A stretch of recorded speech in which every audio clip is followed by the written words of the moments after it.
I'd like to thank everyone who's here in attendance today. It is 4:30. We'll go ahead and begin our regularly scheduled commission meeting today. We'll begin, as we always do, with the Pledge of Allegiance. If I could ask everyone to please arise.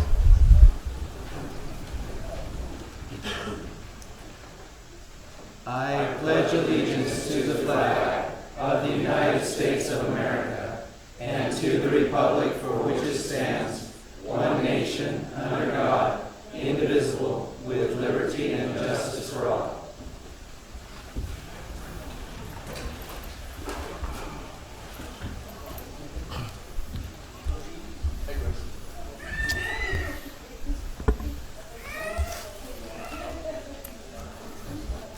Today we have a few special things to take care of as far as housekeeping items before we get down to the business of the agenda. To begin with, we have a little something very special. We have our Public Lands Director who will be retiring at the end of this month. And I have just a very small poem that I'd like to read in regards to retirement that encapsulates a little bit of what Rex has done here for the county. It says, "Time goes by so very fast, it's hard to believe it's time for your retirement, time for feeling free. You've worked so very hard to make this dream come true, and no one deserves it any more than you. You have had some rough times, you made it through them all, you made the best of what life brings, and today you're standing tall. I wish you days of happiness, not filled with any strife. I hope that your retirement years are the best years of your life." Rex, would you please come accept this plaque?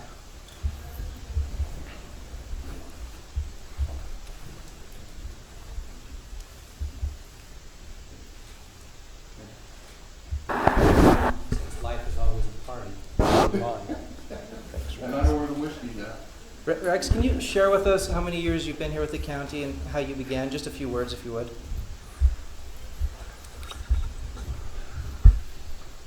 Well, I'm actually third-generation Sackle-Woods, work for Carbon County. My grandpa shoot horses on the road department back before the Second World War, back in the 30s. And my dad took my Uncle Albert's job and hired out here in 1953. My Uncle Albert got laid off, and so did my dad. And my mom was pregnant with me, and my Uncle Albert was a bachelor. So he let my dad have this county job. My dad worked here for 34 years. I started in 1974 on the Sheriff's Department. I worked for Sheriff Albert Passig.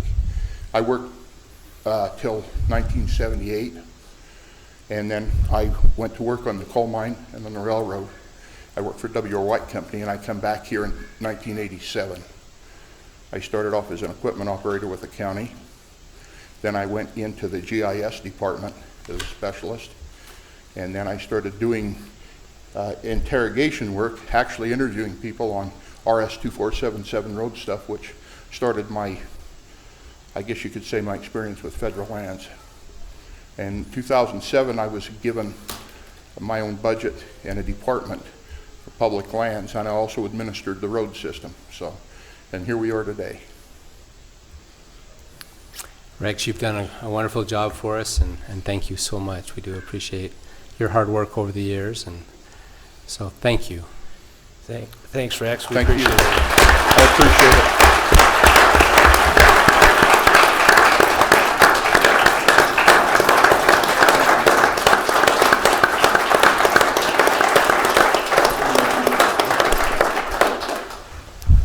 I just want to say it's been an honor and a privilege to do something that made a real difference in my life for the people of this county. Not only for the people of this county, Rex, but you've been helping people with public lands all over the state. Thank you. Thank you. Thank you.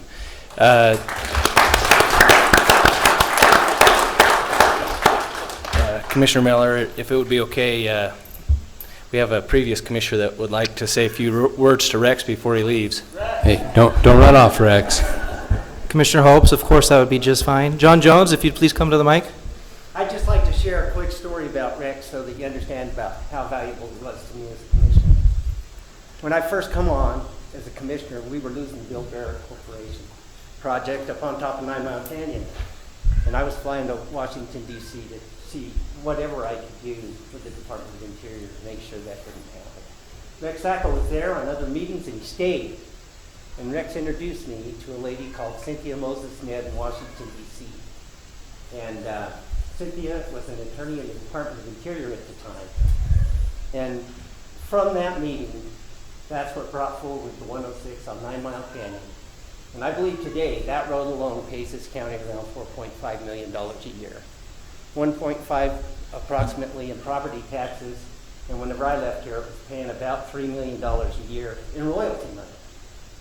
Not only that, but I believe that Rex upped our Class B road funds by 1/3 in this short time that he was over our roads, 20 years. So Rex was one of those employees that paid for his wages through labor, and we'll continue to see that money for the rest of the time that we're a county, because he documented those roads and made sure that we were paid for them. I want to thank you for the stuff you did for me when I was a commissioner, and I appreciate your support. Thank you. One more time.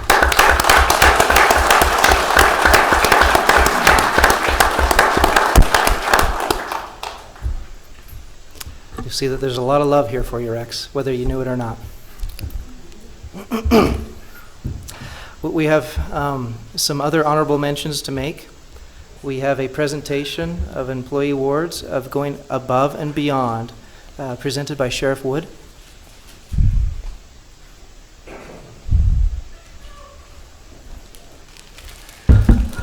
Whoa.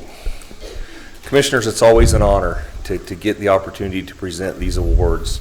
Have a couple deputies here, and I want to read a quick little story to you that tells about an incident they handled very professionally and probably saved lives in the balance. On May 10th, 2017, Carbon County units were dispatched to the area of 752 Molyneux Drive in Price on a reported domestic violence call. Information relayed by the victim indicated that prior to her being able to flee her residence for help, she'd been held down and wasn't allowed to leave. Information was also relayed that she'd been assaulted on the previous day. Deputies Renson and Palacios approached the address of the reported domestic violence, and 2 male subjects were observed in a garage. As they approached the males, one of the subjects quickly ran into the home through a doorway, joining the garage and the residence. Deputy Palacios recognized the subject and yelled for him to stop, which he failed to do. With information relayed to the deputies about the assault, possible unlawful detention, and weapons being in the house, they followed the subject inside. Upon entering the home, they were led to the upstairs area due to them hearing the subject run and a door slam. They were able to ascertain that he was in a bedroom on the southeast side of the residence. Deputy Renson made verbal contact with the subject and requested he exit the room, and the subject refused to do so. As Deputy Renson spoke to the subject, it sounded like the subject was upset and crying. The subject talked about suicide and a failing relationship. Deputy Renson continued asking the subject to exit the room without success. During the dialogue, the subject seemed reluctant to speak with the deputy he wasn't familiar with. Deputy Renson then requested Deputy Palacios speak to the subject due to them having knowledge of each other. While Deputy Palacios continued communicating with the subject, Deputy Renson called for additional units. There was a concern due to the movement that the subject was making inside the room, and they felt he might be barricading himself inside with weapons. After a period of dialogue between Deputy Palacios and the subject, an agreement was made for the subject to exit the room. The other responding deputies took strategic cover outside of the subject's sight due to the agreement, and once the subject exited, he was subsequently taken safely into custody by Deputy Palacios. These 2 deputies went above and beyond their regular call of duty on this day. They entered a house knowing there were weapons in there, knowing they had an upset subject that was contemplating suicide, and they still went to a door that was shut, not knowing what was on the other side of that door, and started communicating with this person and was able to talk him out safely.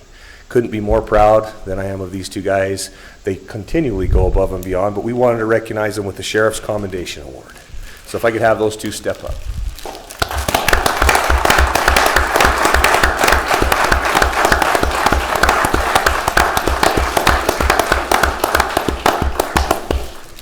You guys want to say a word? Well, first off, let me just thank Sheriff Wood, Chief Deputy Steele, the commissioners, Sergeant Bogdan also for recognition on this. And next, let me thank everybody that was on scene that day. Everyone did a great job. to help resolve this issue and make it come out safely for everyone that was there. Thank you. Thank you, Brian. Thank you. Pretty much the same sentiments, just thank you to our admin for acknowledging us and for what we do. Thanks to the other guys that were there, including Price City Police Department. We work as a team together, we depend on each other, and it's nice to know that they're always there. And then mostly I'm thankful that we all left safe. Everyone involved went home and was able to be with their families, and that's what it's all about. So we appreciate it. Thank you. Zach. Thank you.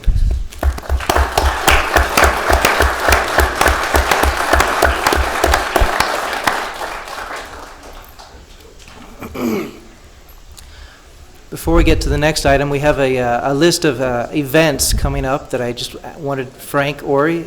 Is Frank still here? There he is. Frank, will you come and just tell us briefly about the summer events that we have coming up real fast? Sure.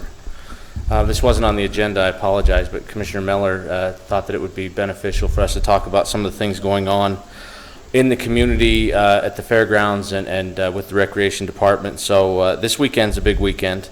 We have 28 people from around the nation meeting to do a 2-day trip into Range Creek. They'll be here for 4 total days, staying in hotel rooms, eating food, stuff like that. We're taking 40 people down the Green River on Saturday. Along with Doreen McCourt from the animal shelter, we're hosting some dog trials that's bringing around 50 people from the western United States into our community for the weekend. We have a climbing wall event at the LDS Girls Camp at Hedeman Hollow on Saturday that'll service, I think, 50 or 60 girls. And then, of course, we have the Mike Ballard fundraiser, which you're all involved in on Saturday as well, and that's going to benefit the low-income students of Carbon County. We have a long-range shoot at the North Spring Shooting Range. You're bringing some people in on Sunday to the shooting range, and then we'll get things going. That's just the weekend. Then we get started with the Cal Ripken State Baseball Tournament next week. We have 50 teams from outside of the area competing. It's the first time that, to my knowledge, that we've had the Cal Ripken State Tournament in our area. They'll be here for an entire week, and I think the economic impact of those people being here for a week is going to be something that we can really see a difference in. We also have our summer camps for the kids. We're doing some science camps in conjunction with the 4-H department. We have barrel racing next week, and then the 4th of July, so the big Energy Day celebration. And that's just in the next couple of weeks, in addition to the Greek Festival, International Days, Wellington Pioneer Days. There's Pleasant Valley Days in Schofield, the June 30th and 1st. Just a huge list of activities that we're involved in. And then what we're working on next year, we've had 3 junior rodeos contact us from outside the area. People that you would think, there's a group from Vernal that they have their western state parks or whatever that's in Vernal. That's this supposed to be this grandiose facility, and they're wanting to come to Carbon County because of our central location and the way that our employees treat the people. It's word of mouth from other groups that have used the facility. So we have a group from Vernal, a group from Castle Dell, and a group from Salt Lake City, all separate junior rodeo groups that are going to bring around 200 people into rodeo for the weekend. We'll get rental fees, and then we'll get stall rental fees as well. So it'll be a profitable endeavor for the county. And then we have the Daughters of Job. They're scheduling a conference next June, and they actually want to sign a contract for 3 years. And we're going to charge them for a weekend rental, $2,500 for the event center. And then the Episcopalian Church wants to do a conference in April of next year. And depending on how many days they want it, it'll be a rental of $2,500 to $3,500 for the time that they're there. Plus, these people are staying in hotels. The Job conference is 150 to 200 girls staying in local hotels, and the Episcopalians is between 250 to 300 people. So that's just a few of the things we're working on. Monster Trucks, July 22nd, Demolition Derby, August 12th. I didn't forget about you, Sheriff. And the Carbon County Fair, the 25th and 26th of August. So I think I wrapped up everything. That was a lot, Frank. Thank you so much. Thanks for your time. Very good. Thank you, Frank. Thanks. You know, some people ask, how is recreation, how is tourism, economic development? And, just as an example, Father's Day tournament for Cal Ripken in Richfield, which they just had not too long ago, typically brings in $260,000 to their community in hotel, restaurant, and other retail sales. And this is the first time that we've had the opportunity to have that here in our area. That's been years in the coming. Frank's been working on that diligently. This year it's a reality. So there are some success stories to tell, and I'm glad that Frank was here to tell it. Thanks, you, Frank. Thank you. All right, item number 3 on the agenda, we have approval of minutes. Do we have There any are none. minutes? There are some that have been, Oh. There are some that have been prepared by the board, but I have not had time. That's okay. Moving right along to item number 4 on the agenda, presentation of the Four Corners Behavioral Health Fiscal Year 2018 Area Plan. Karen Dolan, who is the Director of Four Corners Community Behavioral Health, has emailed us a bunch of information and will be here to tell us what it's all about. Yes, so I'm Karen Dolan. This is our area plan. This is our big grant we write each year for our all the services we're going to provide for mental health treatment and substance use disorder treatment in the 3 counties. So I know it's really long. It's 100 pages long. Our board has already approved it, reviewed and approved it. It is in statute that we'll write this every year for our federal block grant funding and our state block grant funding. So I'm here to get your signature. You know, Karen, take just a minute and really talk about why that's so important with the plan for our particularly federal and state monies, how that works. I mean, obviously the county and counties are obligated, but what does that do for our program for Four Corners? So we provide safety net services for people that are the most vulnerable in our community, people with addiction problems, people with mental health problems, and this state and federal funds, they come to help us with housing, with day treatment, with therapy and medications, and crisis services. We have 24-hour crisis services around 7 days a week, every day of the year in all 3 counties. We have a lot of housing for our people with schizophrenia or bipolar disorder, serious mental illness, case management services. So it's keeping the most disabled, the most vulnerable people in our community supported and cared for and stable.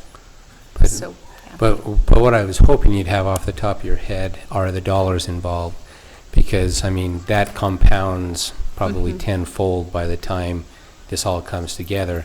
In the 100-page document, obviously, it talks about those items and the programs in detail, but again, we have a good-sized crowd, and it's being broadcast today, as every commission meeting is. So I think it's important that the people know where those dollars go and how they Sure. really work. Yeah, so the county is required to be the local authority. So they are by state statute, the local mental health and the local substance abuse authority. The federal government puts in about 70% of the funding. The state is then required to match funding with the counties. The state, so that's a 30% split. The county puts in about 6% and the rest is from the state. So the county puts in money, which then draws down state money and federal money. And it's for safety net services. So we have about 25 different contracts and grants that we write each year, sometimes every 3 years. Some for as little as $1,000, some for as much as $1 million. So we're really trying to get money anywhere we can, and the county match really brings down the funds to provide these services. So does that? Well, I guess if somebody in the county were to ask why the county pays or puts money towards Four Corners, the 6% that we put towards, when I say we, the 3 counties that we combined put towards Four Corners Behavioral Mental Health, the state then magnifies that, and then it is again magnified to the tune of, another 94% between the state and federal government. And it's really worth it, because preventing people with mental illness from getting worse can create expensive other problems. People with addiction problems, if we can stabilize them, it keeps them out of the county jail, which is really costly. So it's cost avoidant. So it's stabilizing people in the community, and these are our community members. They're not people from out of the area. So it really does save money in the long run, and it really multiplies our money. So a little bit of county money brings down a lot of other money. See, and we're going to talk about bookmobiles and other funding sources today.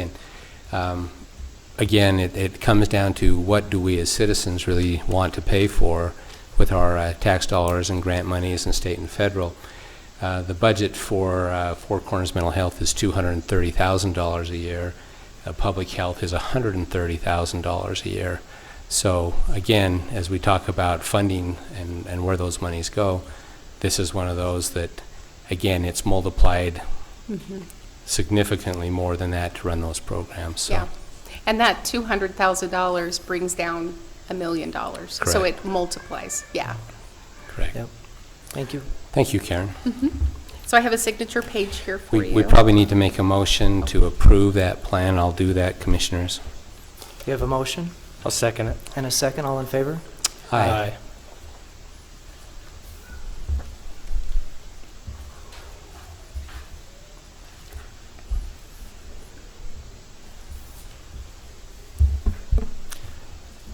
Appreciate you taking the opportunity to explain a little bit more of that for the group that we have here today.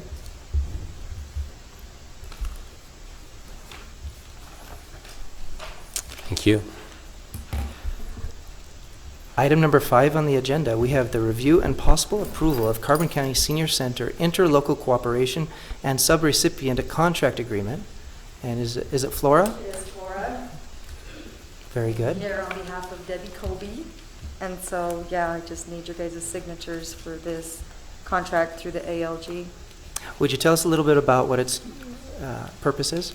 Just So- for the audience that we have today? Okay, so this contract is, we get money from different sources.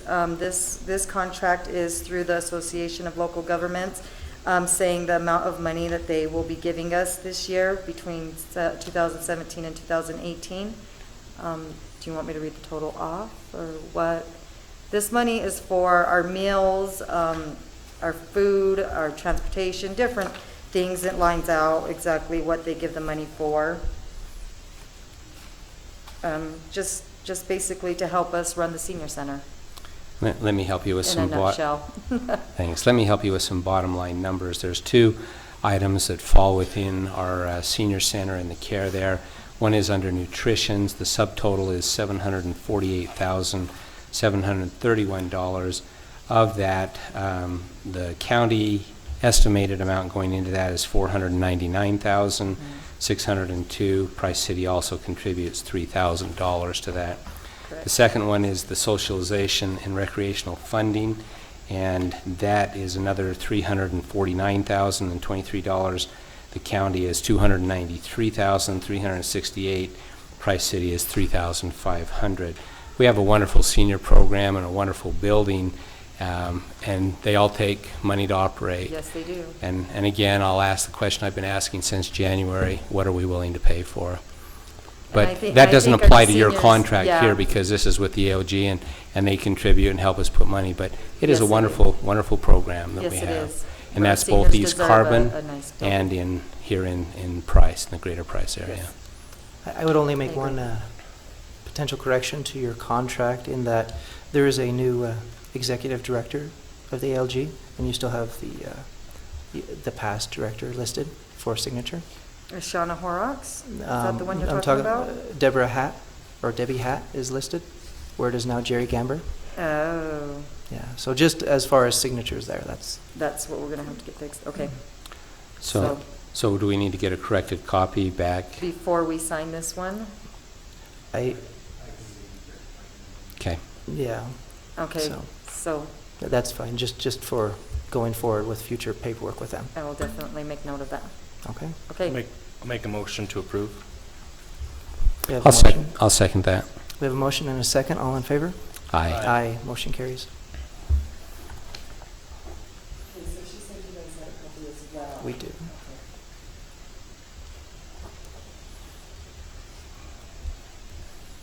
There we go. Thank you.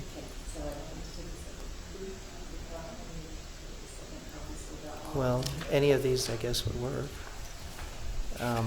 We didn't receive another copy for signature, but we can do one of these, I guess.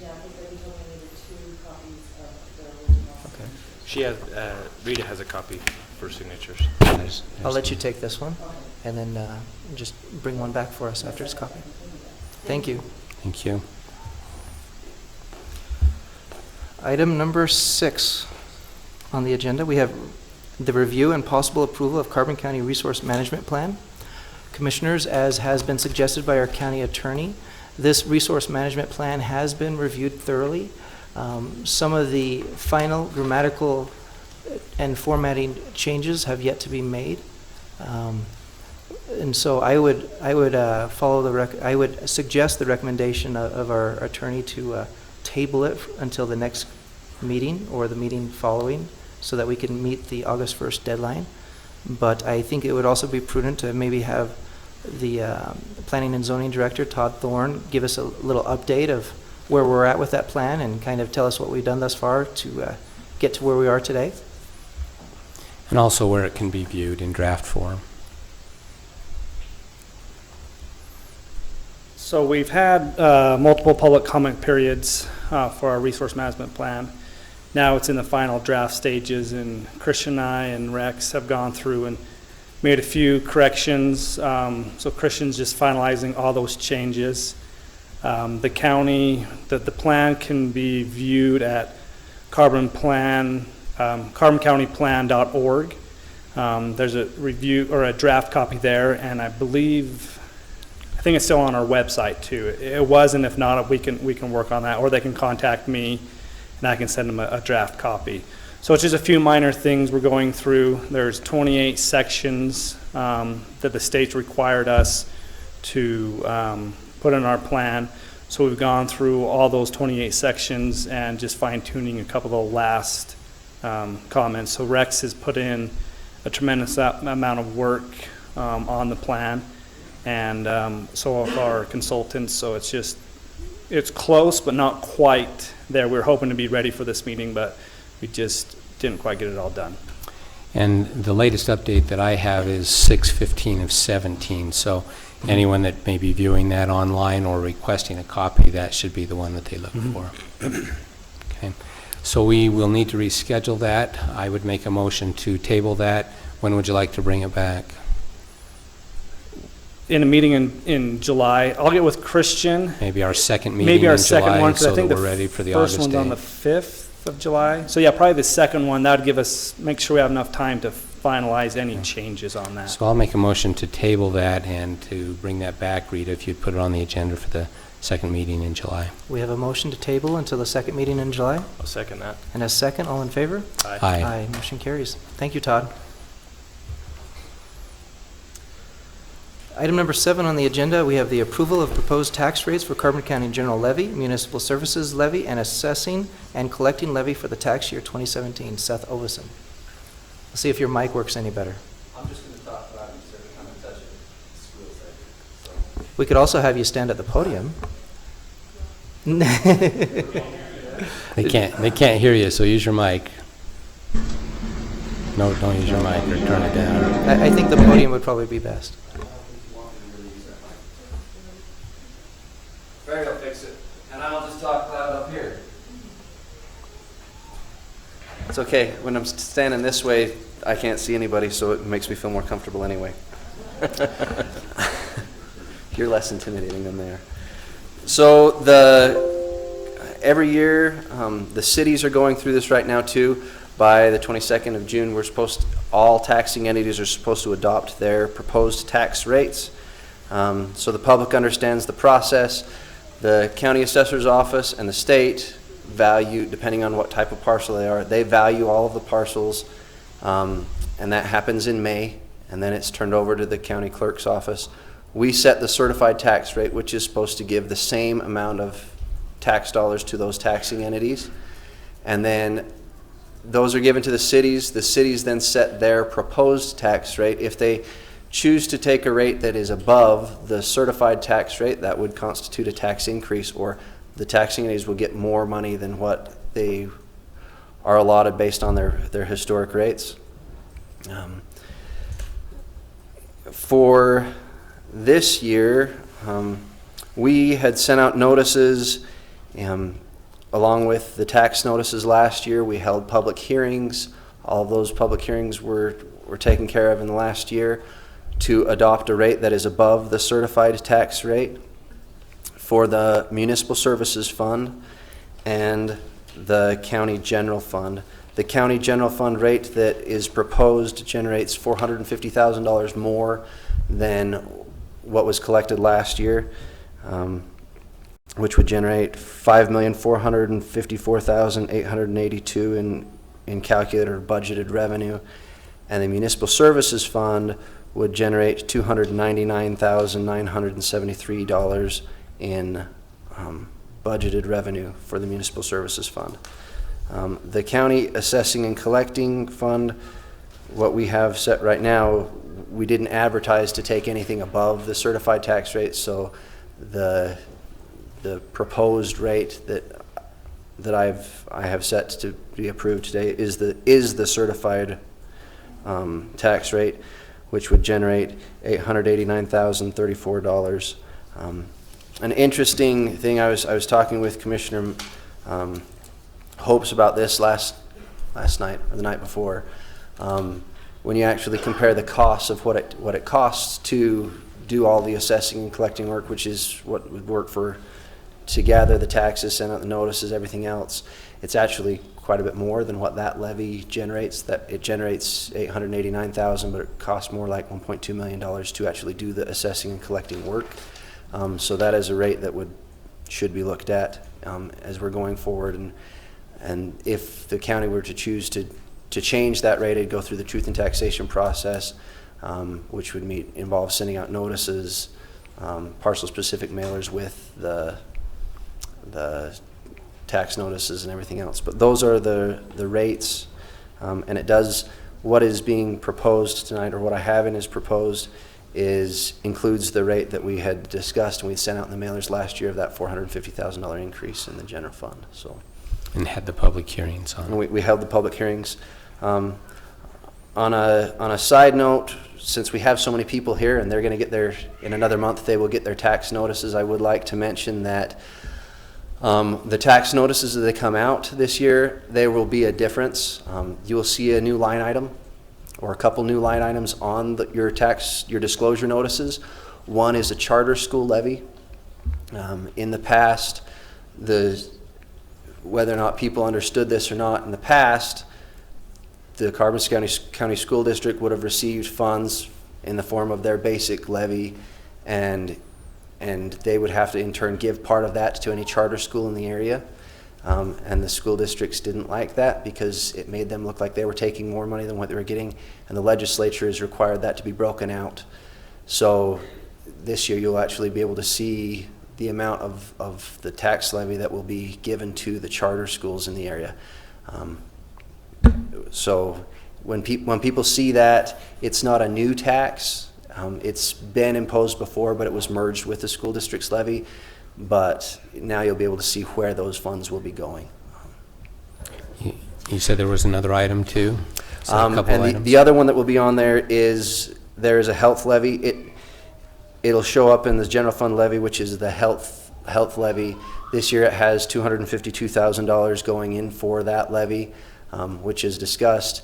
It covers the mental health amount and a little bit of the other for public health, which would be the contribution from the county into those. It doesn't cover the full amount of contribution for mental health and public health, but we had only advertised the $450,000 increase, and so part of that went into that health levy. So there will be those two new line items when people get their disclosure notices, and they will be sent out the week of the 22nd of July. So if Seth, if the tax levy, the increase was not put into place, the health district would then be just a subtraction from the general? It would be coming out of the general fund levy, the same. It'd still be an individual item that's listed. It would just be a matter of how it's funded. Yep. In trying to make it so that people can see how those levies come across and where they're going, we get a lot of questions on, well, what is this going to? That's the goal, is to make it so people can see where those dollars, if I'm paying $700 in my house from tax, well, 100 of it's going for this or that, and it's trying to be a little more transparent for the taxpayer. And of course, if anybody has questions when they get those notices, they're welcome to call our office. We can explain it to them. And if there's a discrepancy or there's a problem in the valuations of that, we have the Board of Equalization, which they can appeal the values that's handled through the county clerk's office, and we will go through that process and make sure that the purpose of the notices that go out in July is to make sure that everything is correct. So when the notices go out, the actual notice that they pay on come out in November, that there's not any discrepancies. And since we have so many people, I can make a plug for the abatement program. We administer the tax relief program. If there are disabled veterans or widows or people that are of low economic resources and they need assistance with their taxes, they can apply for those assistance programs through the county clerk's office as well. And those will all be due by September 15th.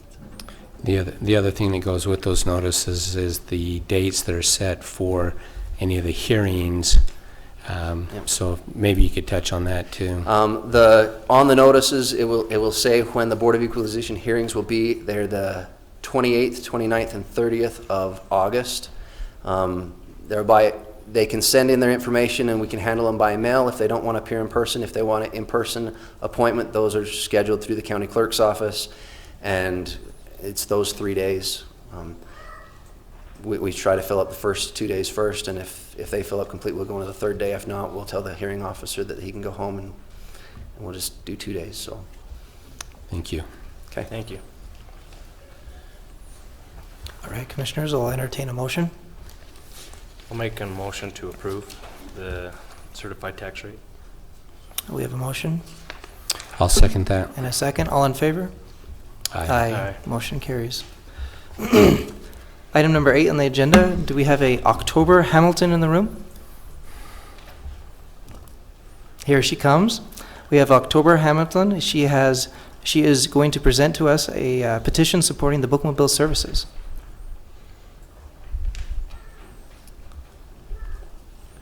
Come up to the mic. Please state your name for the record. You Just can hold it pull down. it down. There you go. October. Go. Yep, there. Perfect. What am I? Oh. My name is October Hamilton. And Tell us where you're from, October. I'm from East Carbon. And how long have you lived out there? Half a year. Very good. So what school are you in and how old are you? I am in Broom Point Elementary and I am 10. 10. Very good. So what grade will you be in this next year? 5th grade. Very good. And tell us about your family. Do you have brothers and sisters that are home that you take care of or read to, or? I have a brother. Me and him like to read. Very, very good. So what have you done? What have you been working on with your project here? I have collected signatures from all over Carbon County stating that we want the bookmobile around. Good. And what areas have you gone to? Obviously, it sounds like more than just East Carbon, or is it just from your area? East Carbon, Price, and Wellington. Okay. Do you know how many signatures you've got? We have, 1 second. And it's okay if you don't have the total, but if you know right off about how many, that would be interesting for us, for everybody. There's 506 in this stack, and then there's 486 in this stack. So You've been busy. Great Have you- job. Have you had some help? yeah. Very good. Very good.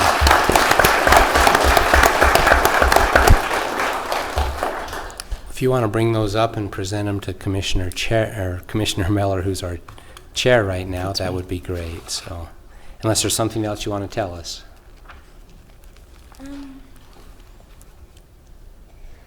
Well, I just want to tell you guys that the bookmobile is something that we need. My brother is autistic, and the only reason he reads is because of the bookmobile. If you take him to a different library, he'll just run around and not care. The bookmobile, he will actually get books and stuff like that.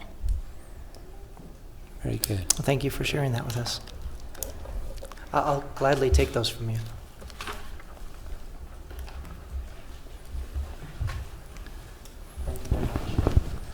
Thank you, October.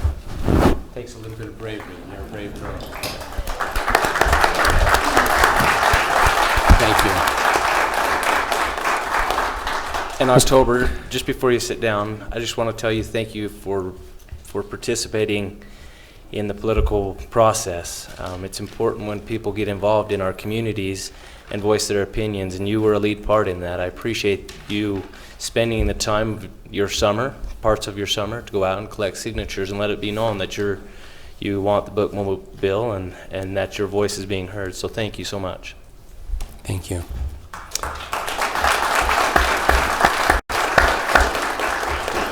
Can be a little intimidating in a group, in a big room that you don't know. Commissioner Meller, I'd like to take a personal privilege and take just a few minutes before we go into the next item. Go right ahead, Commissioner Hope. Thank you. I won't take long, I promise.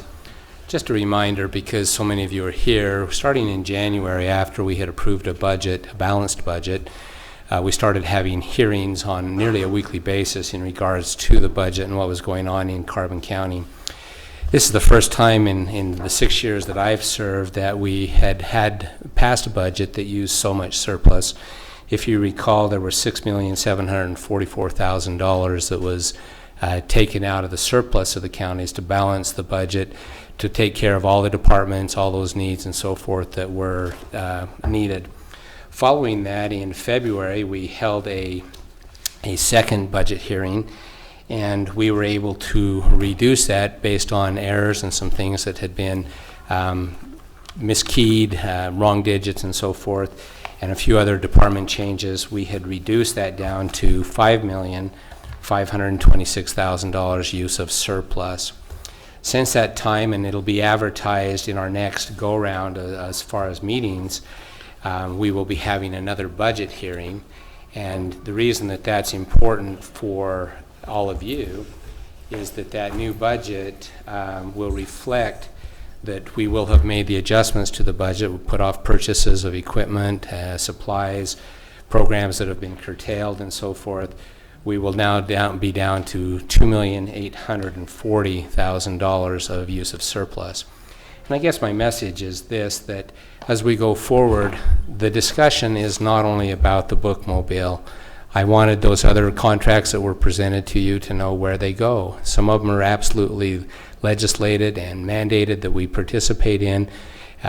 Things like the bookmobile are very, very important. I would be the last one to say that it isn't. And so the difficult thing in the discussion that this county and this group needs to have is, what are we willing to pay for? The budgets are online. We are continuing to work on that. There's a couple of other important facts that I think would go to answer some misstated and misinformed questions. One that I often hear is why does the county hire so many people? In 2011, when I was elected and took this seat, there was 184 full-time employees in the county. Today, at the end of 2016, and I believe we have dropped 2 or 3 from there, we have 189 full-time employees. The next one is part-time. There was 118 when I took office. There's 111 at the end of 16. And those numbers continue to fall, mostly through attrition. We have had some layoffs. But the difficult position that we find all of ourselves in is really that question again of what are we willing to pay for. I also ran a statistical analysis to look at the expenses of the county in the 6 years while I've been in office. And if you take out the projects that were funded from other sources such as CIB or grants that were made available, this building would be one of those, the soccer fields would be another. If you took those out, the average ongoing expenses of the county have been flat beyond the 6 years that I've been a commissioner, but well past that. Our real problem, obviously, is the decrease in revenue. And so, with that background, there are a number of questions that have been asked that I'd like to just take a minute and clarify, because this plays into what is the county doing? Are you being proactive? Are you being good guardsmen of our tax dollars? I've said it before, and it's not pointed at the sheriff in any way, shape, or form, but the property tax that we collect, that $5 million in the certified rate, doesn't cover the sheriff's budget and the county jail. Thank goodness for these other programs and the grants and the state and the federal monies that come into it. And so public safety and public services are an important part of what we provide. And part of what we are sworn to uphold is the safety, health, and general welfare of the public. So here are some questions that have been asked of me of late and that are an ongoing issue. Talking about the senior center, which we approved a contract for, the question was asked is, why did we tear out the native plants and put in grass and start watering? Two things. One, it was an eyesore. When you've got a $7 or $8 million building and the first thing you see when you pull in is that, not a good impression. You can take that for what it's worth. The second part of that is that it cost us nearly $18,000 a year to weed and maintain the native grasses. That's what it cost us. Putting the grass in, we own the water shares as a county. In a dry year, yes, we have to be very careful with our water resources. But to mow that lawn on an annual basis is $2,700, or a net savings of $15,000 a year. That's a pretty good investment as far as the grass goes. The soccer fields, why aren't they done and why do they cost a lot of money? Again, those soccer fields have been built on grants from the service district here, which is mineral monies, a grant from the CIB, a grant from the Eccles Foundation, a grant from Castleview Hospital. So are we going to have to mow the lawns? Definitely. But those are being put in for the benefit of the community at large. And I hope that we're becoming, as we have been, a baseball community, a soccer community, that those things that Frank announced will include these huge tournaments that would come, along with what the college is doing with their men's and women's soccer teams, and the high schools. So there's part of that answer. This courthouse, why was it needed? If you'd been in the old one, it maybe had some life into it, but there were many issues: plumbing, electrical, no place to meet, to hold our groups. And so, yes, when the monies came available through CIB to fund this building, it may not have been my first choice, but it needed to be done for the citizens for the next 70 years. And in addition to that, the new building that is being built on that site is a district court building, which will be paid for and funded over the years by the state of Utah. That is the site they wanted. By us cooperating with them and keeping that in place, we also retained the 26 jobs associated with the district court. That district court could be located anywhere in this southeastern area. So we're fortunate to have that ability, to have them there and to keep those jobs. And again, another state building that, again, adds to our downtown, adds to the overall economy of Carbon County. Commissioner Potter, would you also explain just a little bit about the old 7th District Courthouse and what will become of that? Thank you. The old district court building is paid for and owned by Carbon County. And so the state of Utah has been renting that for however many years that lease has been. And so that building will have additional renters. Part of it will be court associated, the guardian ad litem, some other offices pertaining to that. And anyway, it will continue to be a revenue source to the Carbon County citizens. So it is a building that, again, wasn't just to be abandoned, torn down, or whatever because of the newness of it. It is a building that can be definitely utilized within our community. Other question was, when are the Friday lunches coming back to the Senior Citizen Center? I don't know if Commissioner Hopes wants to take that one or if you'd like me to. I can take it if you'd like. Sure. Last year we went through a process of... And this is 2016 we're talking about. In 2016, we looked at the Friday lunches and the possibility of eliminating one day of lunches, with full lunches being served Monday through, or Sunday through Sunday for residents that were homebound, just delivering those meals on the other days that they were working. As we went through that process, there was a large number of individuals that came forward and said we would like our Friday lunches. The patronage of that facility was about, at the Price facility, this isn't talking about the East Carbon facility, was about 50 persons on average. Some Fridays there were a little more, some Fridays there weren't as many. And it jumped up to, because of that, and we had local businesses and local community members, even some elected officials who opted to pay for lunches on Fridays. We developed a program where we served more of a cold lunch on Fridays. And the patronage, or the number of persons, went from around 50 to almost 250 people on Friday lunches. So it jumped dramatically.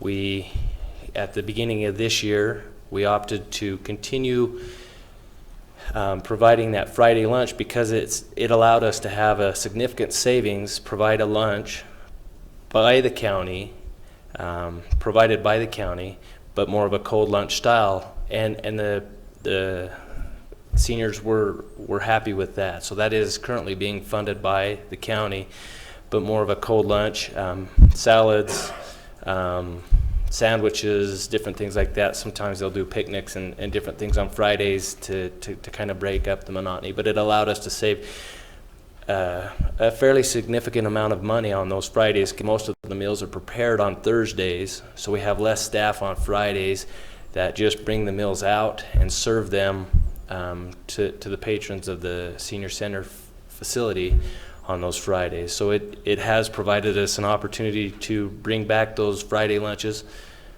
but also at a reduced cost so that we can save some money for the county.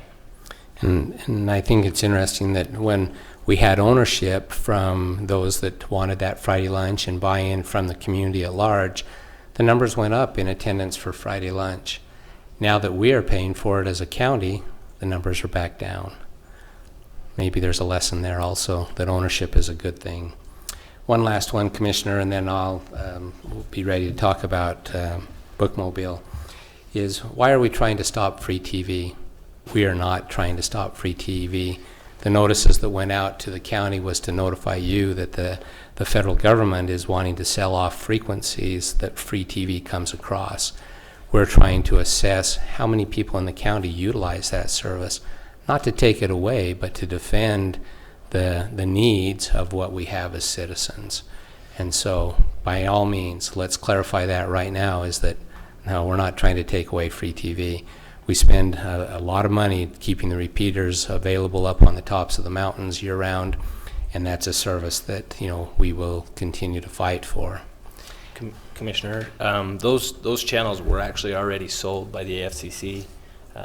We are just trying to figure out what channels people are using and or what investment we're going to have to make as a county to try and, it's complicated. I don't understand it completely, but if you remix and change channels, Barry could answer this in a better way. But there are ways, but it's very costly and expensive to be able to remix and to get all the channels we currently have. If there were channels that were not being viewed as much, there's a possibility of just dropping at one or two channels and still having enough frequency to broadcast. I guess one more thing that I would like to bring up, there are things in our community, state mandated things. Today we had a dispatch meeting, and through that dispatch meeting we were made aware, and we knew this was coming down, but the state had changed some of the state laws and the distributions of 911 funds. So when we call dispatch, those funds come back to, it used to be the county, now they will go to the state, and the state will retain ownership of all those funds to run their dispatch centers. They also passed a law stating that dispatchers will be receiving a public safety retirement, which is higher than just the regular retirement. It's more on the line of peace officers' retirement. To that point, the county and the cities are now picking up that extra burden to the tune of $170,000. Correct me if I'm wrong, it's about $170,000 a year. That will be split between Price City, Wellington, Helper, East Carbon, and the county. So increasingly, We see things happen at a state level that affect us. We end up paying more, but we don't receive any more money for those services or the things that we're required to do. So constantly, this is a balancing approach between what the state mandates us to do and what our responsibilities are. Thank you. Commissioners, appreciate the dialogue and the information that we can convey to the public. It was rather thoughtful of you, Commissioner Potter, to bring that up. Thank you. We now have a discussion with elected officials and bookmobile representatives. I think it would be informative to hear from the bookmobile representatives first, and then to allow each mayor, we have 4 mayors here in the room, to come up individually and kind of express your thoughts and feelings. And if you would please state your name for the record as you come up to the mic.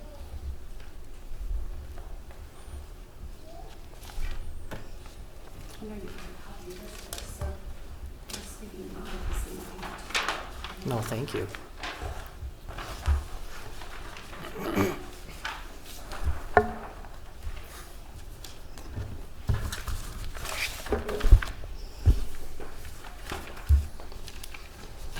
So the Carbon County Bookmobile Would you go ahead and I'm sorry. I'm present Britton. yourself? Yes. Sorry.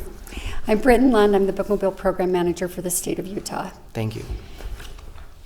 The Carbon County Bookmobile has continued to grow over the years. And in the first column on the left is circulation by stop.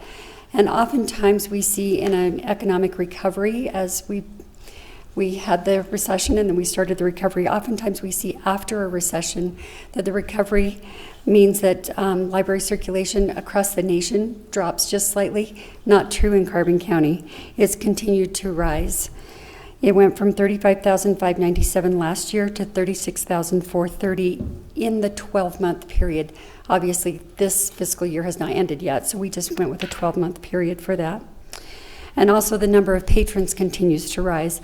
We just switched to a new, it's called ILS, Integrated Library System. It's our data management system. And before we did that, we took out all of the items in the collection that were either lost or missing, so that when a patron does a search, they actually find items that are really available. And we also took out all the patrons that had not used the bookmobile in 3 years. We assume some people have passed away, some people have moved away, but your patronage has still risen from 2,741 to 2,865. So even by even by removing those patrons who are no longer using the bookmobile, we still have an increased number of users. And keep in mind that that's a card holder. One card holder may represent a family of 6, because a mother may come without her children because of the time of the stop. And an older child may check out for their siblings as well. We also have some low-income apartments where one person comes and checks out for several, because some of the people who live in those apartments are not very mobile. So, like I said, one card holder does not necessarily represent one citizen. And then your circulation per patron, it continues to stay steady. And the online resources are being used more and more. I did do an analysis of the costs. Donna Jones-Morris, who's the state librarian and my supervisor, asked me to look to see what we could potentially reduce. So I looked at all of the costs, and I know you received in your packets, you received a document that looks like this. Does this ring a bell with you? Do you want to see? I didn't want to share it with all of the public because it has particular salary information on it, but I'm more than happy to give you a copy.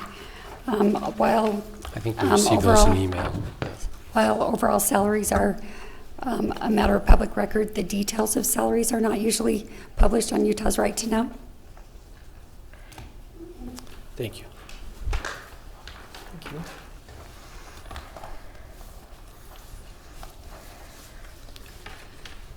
So the one that you received did not have the final column on the right. So I went through and analyzed what we could potentially reduce. And if we were to change our schedule to go to every stop, so no one is left out, but we go once a month rather than bi-weekly, or sorry, once every 4 weeks rather than once every 2 weeks. We could reduce the hours of the librarian, the hours of the technician. Those are the only 2 employees that we have. We would realize some fuel savings. We would realize some repair savings. We could purchase fewer books and also fewer supplies to process those books.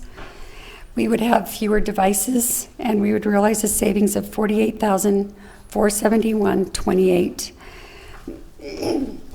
Because the state does a subsidy based on percentage, which is around 25%, that would mean the amount remaining for the years to fund the bookmobile for a year would be $81,410.72. That would leave with the Utah State Library's subsidy of $20,362.68. That would leave your contract amount at $61,058.04. And I know those that have spoken before me tonight have told you about money and more money coming in. And while the bookmobile doesn't multiply money, it does enhance lives. And as you said, Commissioner Potter, that you have that general welfare responsibility, it does affect the general welfare of your citizens. It provides access to materials, both print and electronic, DVDs, books on CD. You do have a lot of people in your county that travel for work, and they have the opportunity to listen to books while they do that travel. It enriches people's lives, whether that's for education, recreation, studying for furthering their lives, and advancing lives. Through bookmobile service, we create people with happier lives. They have something to do in their idle time, and they also are able to pursue interests and pursue enhancing their own lives. So as I said, if we cut the service in half, do each stop once every 4 weeks rather than every other week, as well as a few other changes, then we can reduce it to the amount that I stated before, which reduces your contract amount and also maintains the state subsidy at 25% of the contract. Do you have any questions based on what I've given you so far? I do have some questions. So for example, let's take East Carbon. You have 2 stops in East Carbon. We do. Would that be, you would stop every 2 weeks in East Carbon, or you would make both stops once a month at the same day? How is that broke out? Generally, it would make sense for circulation to stop there once, to go to one stop and then 2 weeks later go to the other stop, but that doesn't reduce the cost of mileage. We are required, because we are a state entity, we are required to lease the vehicle from the Division of Fleet Services. They charge us per mile. So we have done everything we can across the state, not just in Carbon County, but also here, to consolidate trips so the miles are fewer, so the cost back to us charged by fleet is as low as we can possibly go. So if we did as you suggest, we wouldn't realize as much savings in miles. Do you know how much that would be?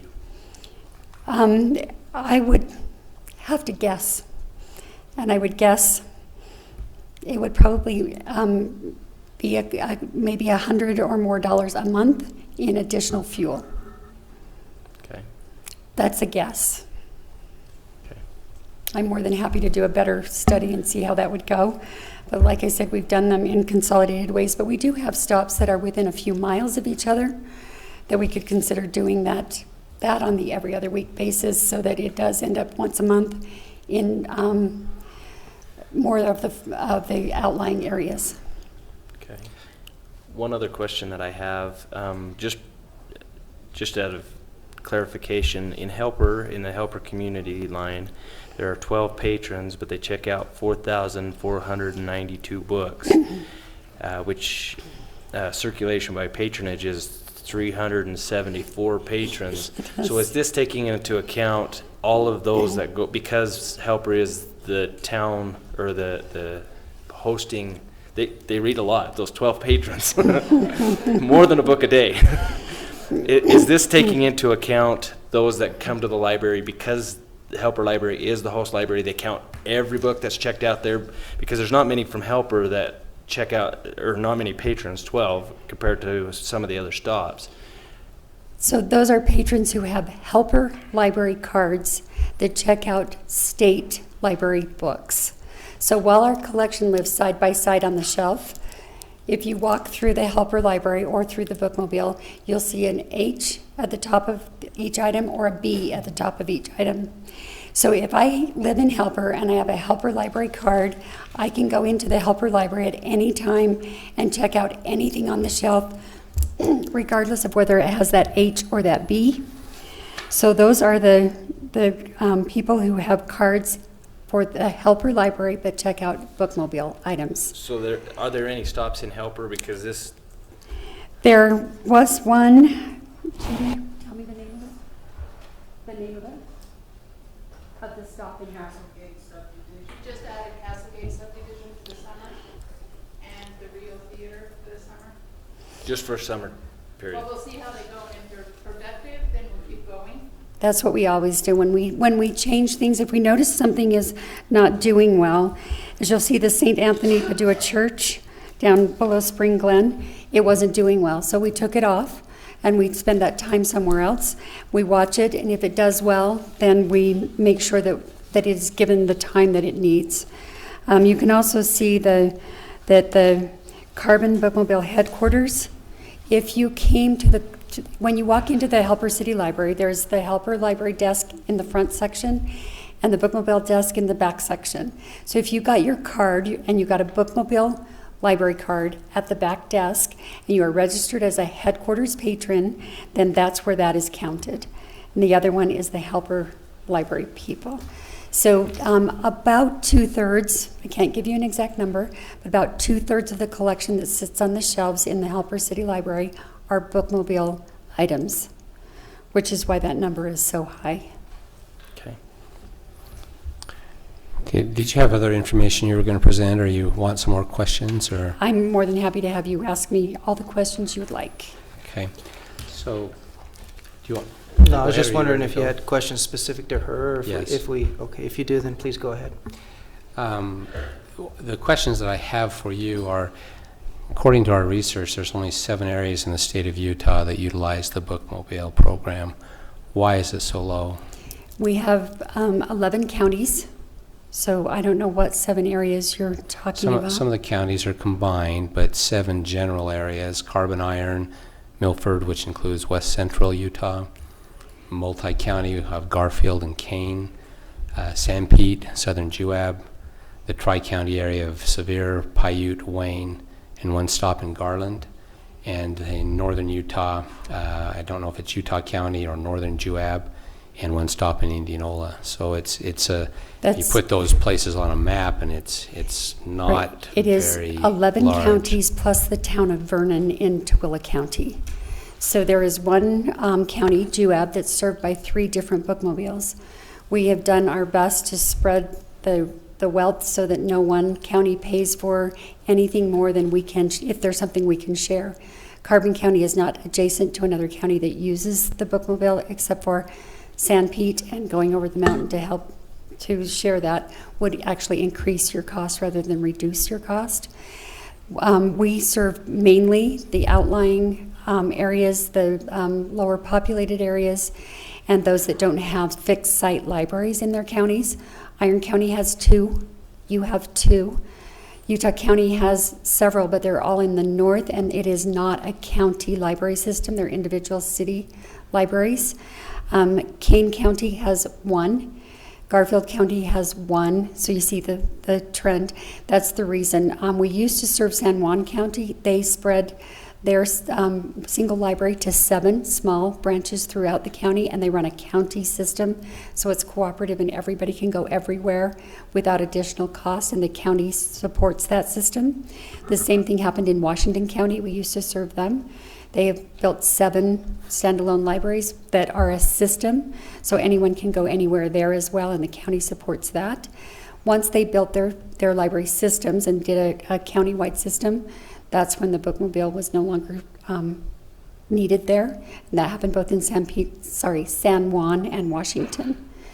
Sanpete County has several libraries, but they are individual cities, and there are many cities without, so it's just spread out throughout the county. We also serve the schools in all of those places that we go, and as you know, school libraries receive very, very little funding, so we enhance the collection, and they're able to get more books into the hands of their students, which the library alone cannot afford, which is the case here as well. Currently, on the list that you gave us, there's 28 stops. Are there other programs that could be considered that would further reduce those amounts? I'm not sure what you're asking. On the current list, there's 28 stops that the bookmobile makes, excluding the ones that have been, taken off. Are there other routes, other ways that could be organized to, again, reduce the cost a little bit more? Like I said, we have organized them in succession, so we drive as few miles as possible. We could consolidate some of them, as Commissioner Hopes suggested. Either go to those in East Carbon every other week, but different stops, or combine the two and have just one in East Carbon. Okay. So there are other things that we could do.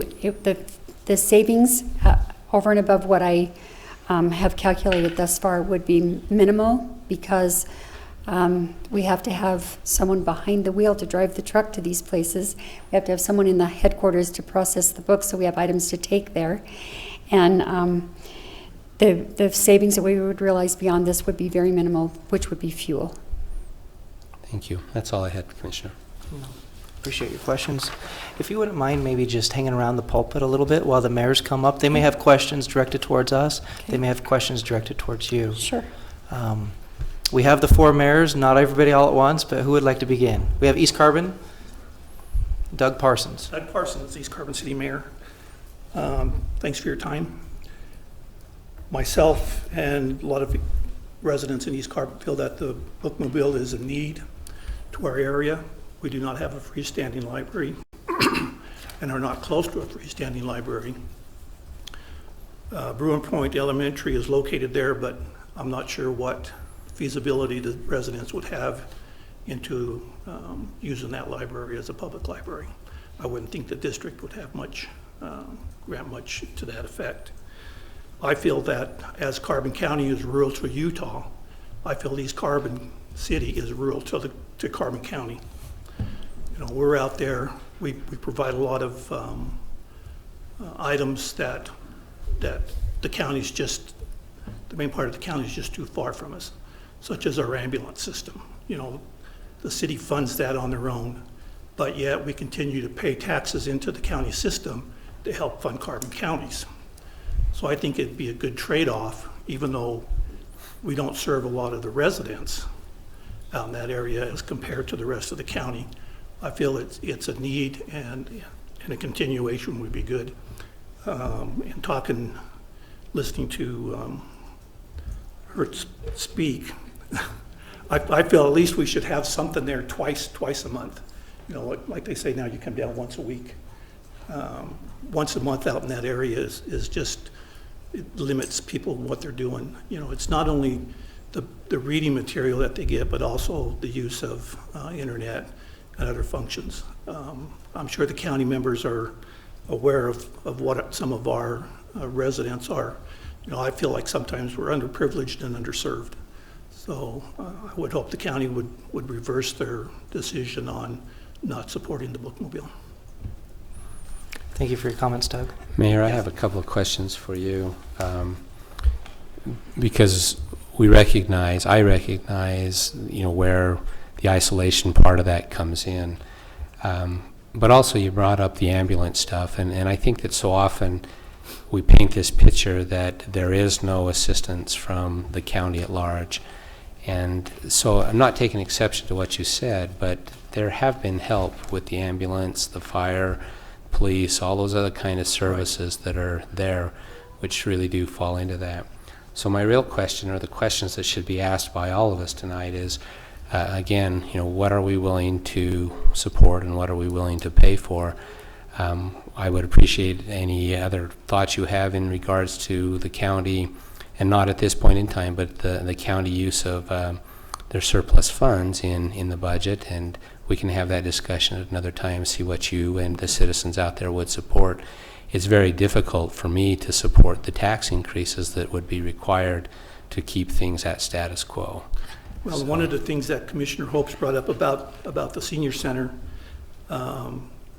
East Carbon Senior Center was going to be cut down to 3 days a week, which at that time the city was able to step up and provide the fourth day, and then residents and some of the entities out there provided meals on the Friday. So I mean, there are things that as a city that we can do or we try to do, but as everybody else in this area, you know, we feel the financial bite. Yeah. So we've had to. We know you feel that just like we do. So, Right. Thank you. Thanks.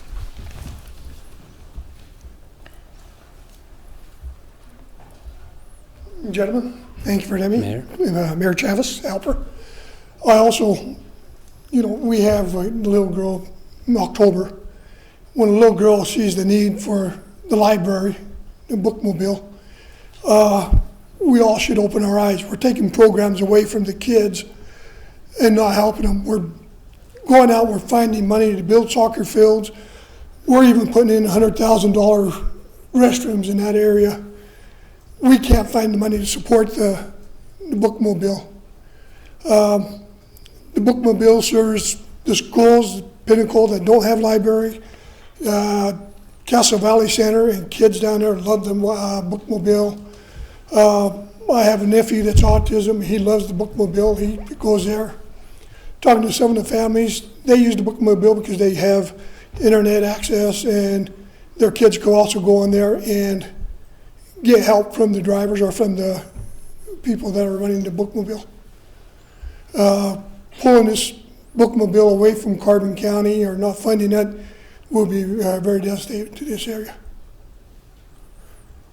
Mayor, I have a couple of questions for you because, again, understanding what, you know, Helper is the base for that. Do you know what percentage of the services that the bookmobile provides that you utilize in your city?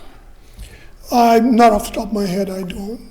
If you take into account the Helper Library, the Helper Community, and of course the headquarters, you carry about 22 to 23% of the cost of bookmobile. And the debate tonight is not about the value of the service or about the need to read. Literacy is so critical and so important.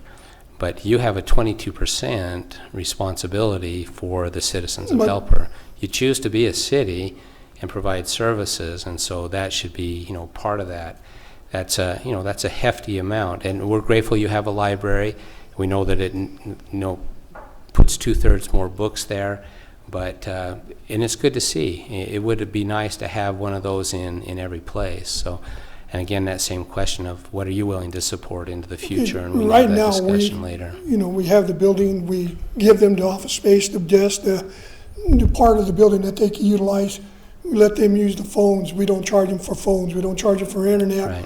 We don't charge them for power. We don't charge them to park their mobile there. So we are Be paying interesting to into run it. those numbers and see what they amount to in that $100,000 perspective. So, All right. So just a question for, just a procedural question. The $100,000 pays for 2 employees, correct? Those employees, do they work in the Helper City Library and help out in the Helper City Library as well as just as the bookmobile? Yes, the technician, all of her hours are in the building, and the Helper City Library has some, the same software that we do, so we support each other. But like Mayor said, we are not charged anything to be there, and their staff hours are different than our staff hours. So Phyllis may be at the desk 3 hours later than Becky is. Becky's my staff.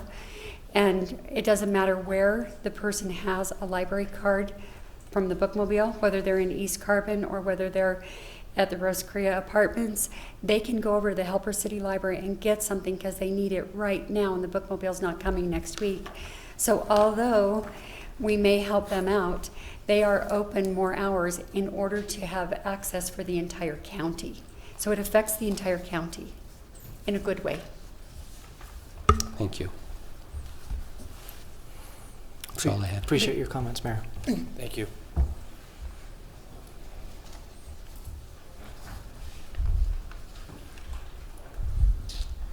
Hi, Mayor Joan Powell, and I was hoping to learn about the numbers from Wellington, because what I had to say about Bookmobile is more personal. We had a family reunion one time, and in this family reunion, the kids are all out playing like kids do. They see their cousins, they're all out playing. Well, in this one moment, a mother took out a book, and she was going to just settle her children down and read this book to them. And I will never forget it, because all of the children, every one of them, quit playing and went and sat down by that mom while she read the book. And I thought, now that's pretty inspiring to know that the children cared to have a book read to them. And I don't know how many moms in this room do that. I did when I had my children growing up. I read them a book. It was important. Bookmobile is a happy icon in Wellington. It has been for several years. I have a lady here that, I am so sorry I've forgotten your name, Judy. Other lady, Kathy? Karen? Linda. Sorry, I'm getting old. My truck was smaller than your truck, but as I would deliver these books to these people, and it was like Christmas, they would be excited to see me come and deliver these books. Those things were important. I don't know if you can put a price on a child's imagination or what they learn, but I have a granddaughter that is glued to books. It doesn't matter. She'd play games with her grandma, but she'd rather read. And that's inspiring for me because she's learning. I'm impressed with October today. That took a lot of courage on her part to come here to present to you that Bookmobile is important. I don't have numbers. You can ask me questions. I do have a question, and you may not have the answer because it happened before your time. Do you know why the Bookmobile moved from Wellington? It used to be housed out of Wellington. I think they cut their budget, and I couldn't afford to pay rent. At that time, I'm thinking we had rent. That was before my time, so you correct me if I'm wrong. We did pay a little bit of rent to Wellington, but it was not substantial. But by not paying rent, we saved more money and were able to do more with less. And I don't know if you received I have a 10-year history of the contract amount for the Bookmobile. The current contract is less than it was 10 years ago. So we are doing everything we can to do more with less, as every government agency does, because that's what you hear all of the time, correct? But also our auditor asked that we be in a more secure location, and the place that Wellington was able to offer us. Yes, we were around the back of the building, so ingress, egress wasn't as safe, and also Head Start walked right through the library, whether we were there or whether we weren't. And with Helper, being in the Helper City Library, every minute the door is open, somebody is there. So there were multiple reasons, and finances were not the only one, but it did help save us money. Thank you. I was just curious why that happened. Anything else? I just on something, and it's not a question, it's just something that you had pointed out. I really wish that, and really this is honestly the key to our children's literacy, is parents being involved in their reading. I know if I just allow my children, and they're good readers, but if I just allow them free time, they don't pick up a book. Some kids do, and I appreciate that. But our parents in our community need to be involved in the literacy of their children, asking them. I'm requiring my kids, and maybe I'm mean, but to read a chapter a day and give me a book report. Not a big one, but I want to know that they're reading. I don't want their skills that they learned during the school year to dwindle, so that when school starts, they're a year behind again and trying to catch up. And so it's important as parents, as citizens, that we do take time to read with our children. It's important. Thank you. I appreciate those comments. We take that seriously as well, and we have every year during the summer changed our routes just a little bit to accommodate more students who went to the schools to approach the Bookmobile in other ways at other places. Like, for instance, there's the free lunches that are offered at the parks, And we have, I believe this is our third summer in a row, gone to the park during that time so the kids who are receiving free lunches can also come to the bookmobile where they used to go to the schools. I mean, during the school year, they go to the schools. Thank you. Mayor Piccolo.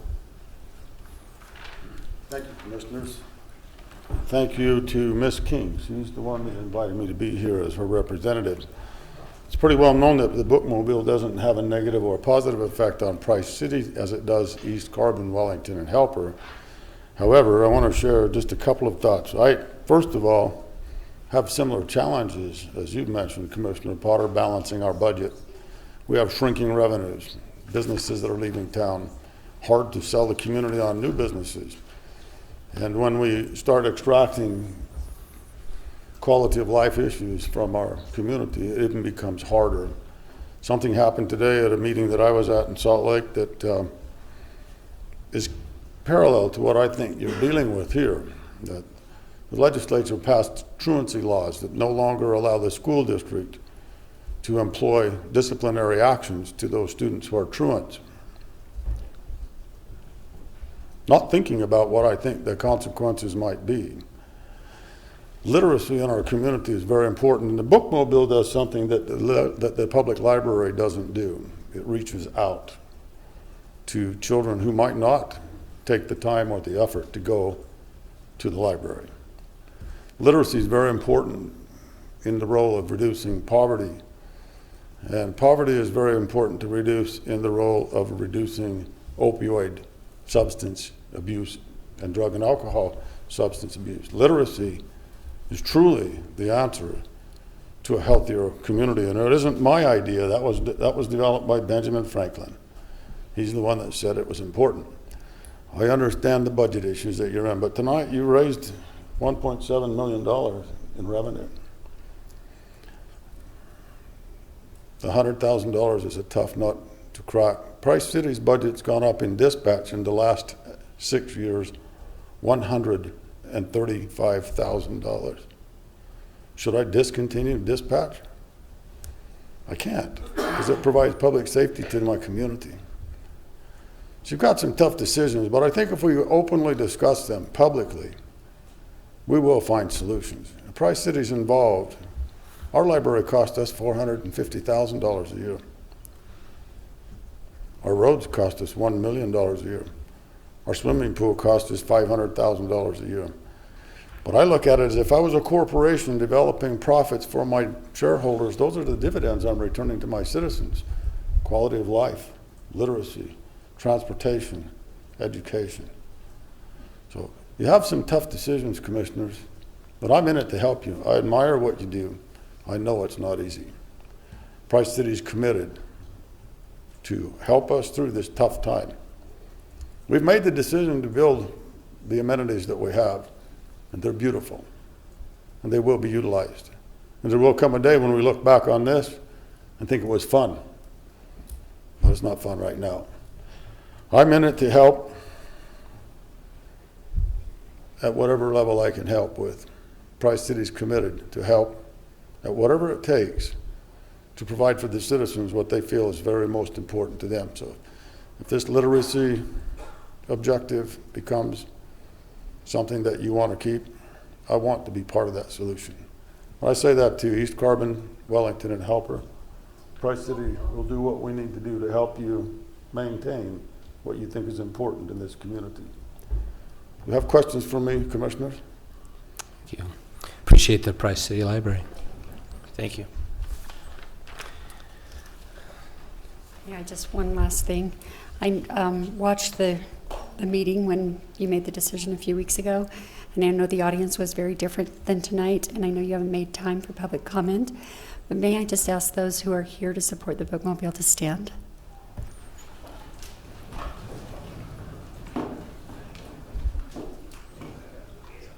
Thank you. It's quite an impact. I have one more piece of paper for you. I apologize.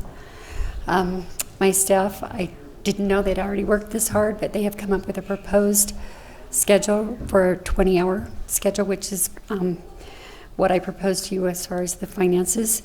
It's 18 stops rather than 22. Like I said, it's a proposal. We could move them around as you suggested, Commissioner Hopes. but I'd like to give that to you and give you the opportunity to ask me any last questions. Thank you. So this is an alternative, same dollars? Yes. Okay.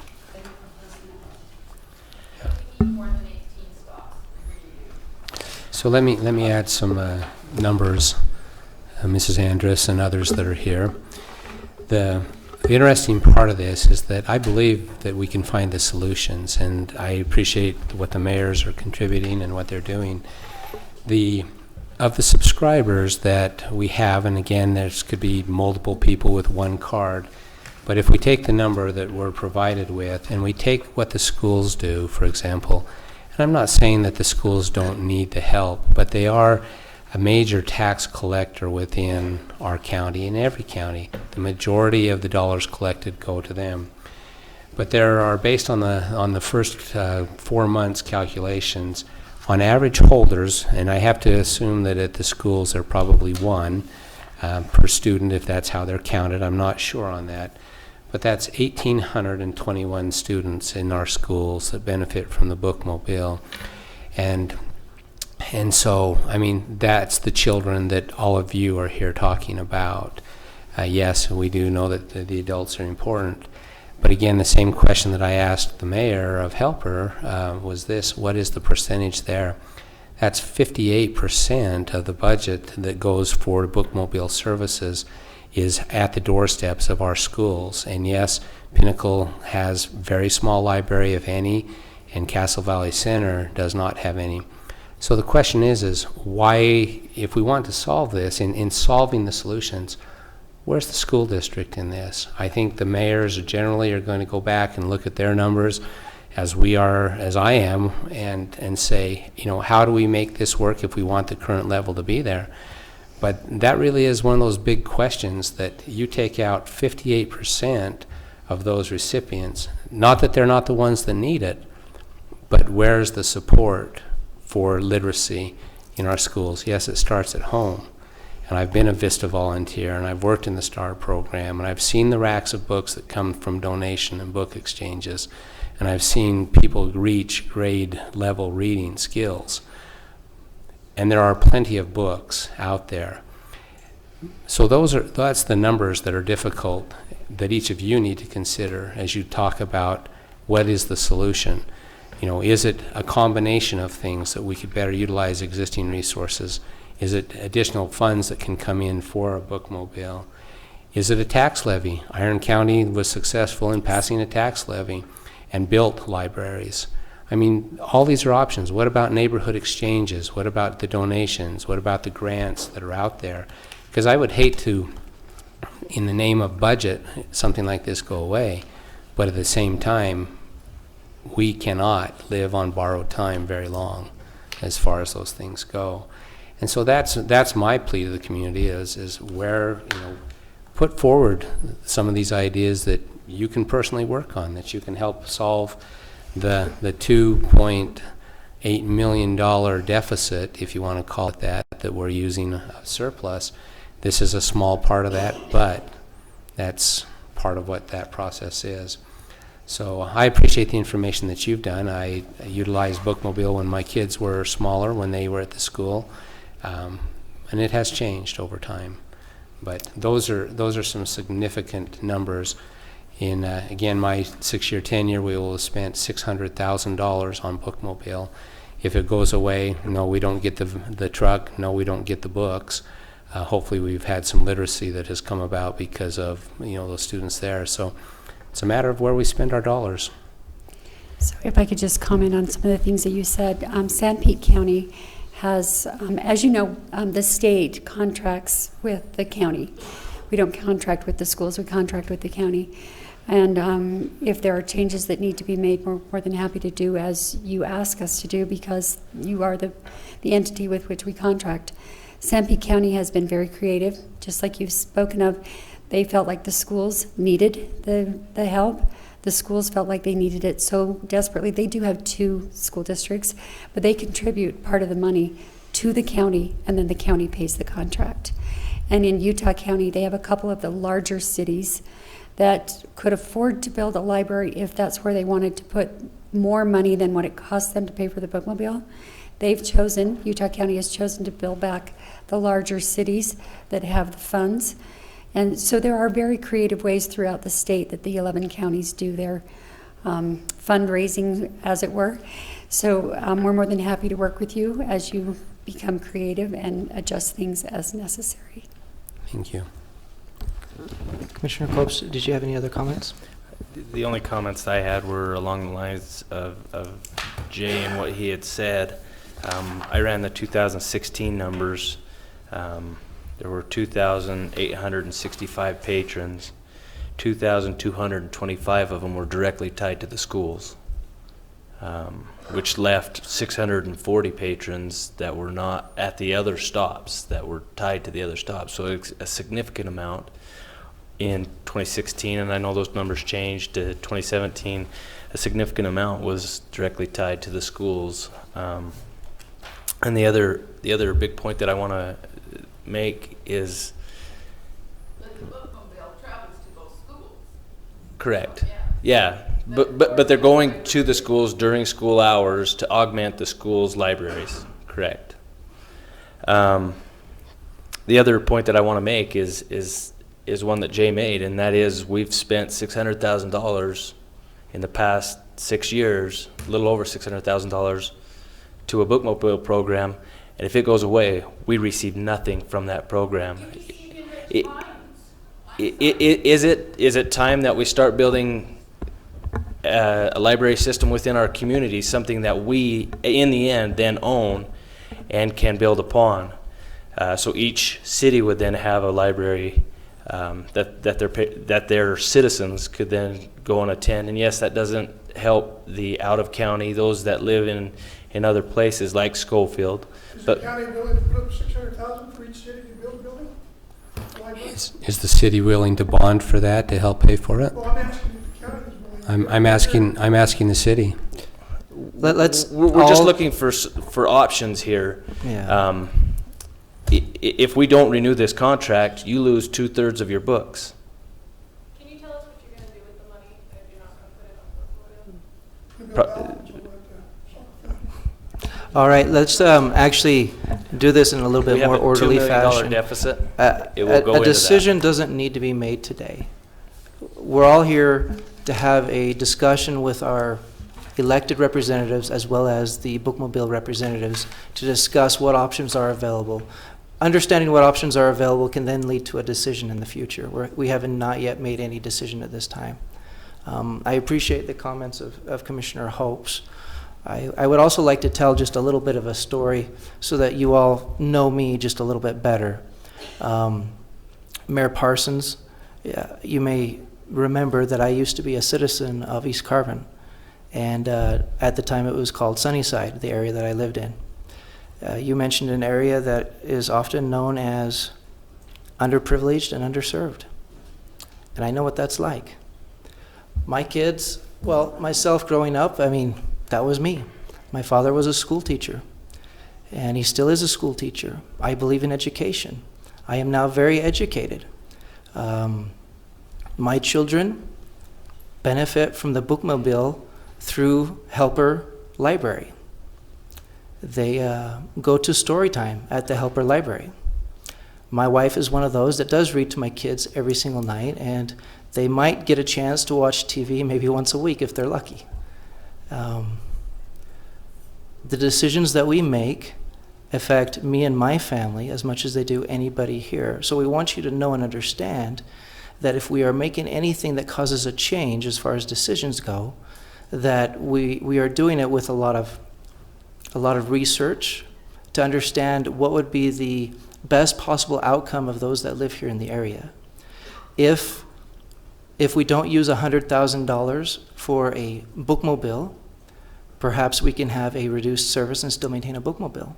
If we don't renew any contract with a bookmobile, perhaps we can use that money to purchase books to fill the Helper Library to the capacity it currently has. If we don't do that either, perhaps we start putting that money away so that we can have a library system. Or perhaps there's a combination of having a reduced service while we save up that money so then we can have a library system.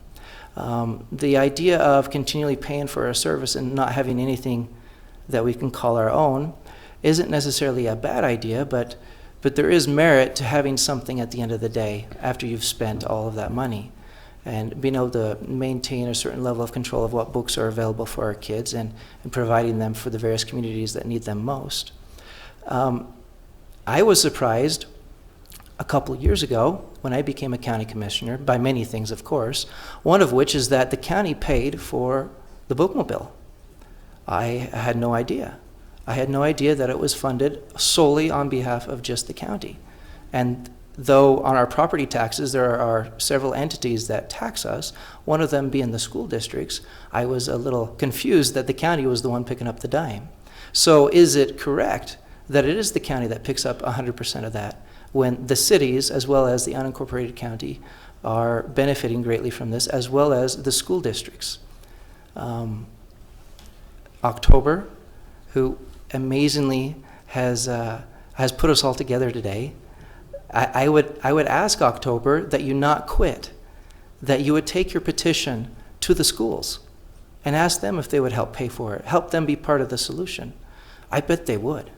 I really bet they would. We have actually had conversations with the school district, and we've had mixed responses.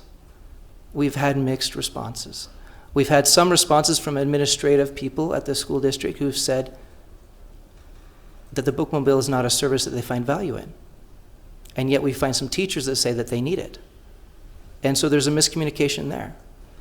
I'm not going to point out names of people or anything like that. I would just say that you've brought the discussion to us, and I appreciate that, but I'd like to extend it to other people in the community. Because perhaps the bookmobile is a service that will continue to move forward years into the future, but the burden of it, where the county at large has had a 20% decrease in revenues from previous years, is perhaps too much for us to handle all on our own at this time. And that is why we're having the discussion. That is why we're considering now, where in previous years we didn't necessarily consider it, if we're able to pay that bill. And that is money that comes out of the tax revenues that we receive. You talk about bathrooms. Well, we can thank the Eccles Foundation for a new bathroom at the soccer fields, but the Eccles Foundation may or may not pay for the bookmobile. And if we can find other funding sources for the bookmobile, maybe that is an option. If you can help us find grants that'll pay for the bookmobile, we will gladly be the sponsoring agency to be a recipient of that money so that we can pay for the bookmobile. But if we're going to pay for it out of your taxpayer dollars, do we raise an additional 3.5% taxes next year so that we can pay for the bookmobile all by ourselves as the county, as the sole responsible agency? That is a question. That is a good question. This is the discussion that we're having. We want you to know that we're working very hard. And feel free to talk to us individually. Send us more emails and more letters. Schedule a time to come see us in our office. Mayors, this is not the end of the discussion. We want more ideas. We want more solutions. That is my, those are my comments for today. I know that there's many more to be made. Mayor Parsons, if you'd like to come back to the mic for a moment. Thank you. I think it was just discussed today with the bookmobile folks that they are willing to decrease the cost. It sounds like you're willing to decrease it almost half. Is that correct?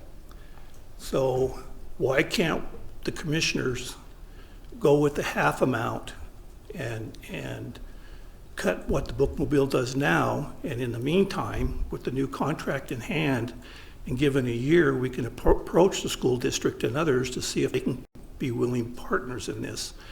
You talk about out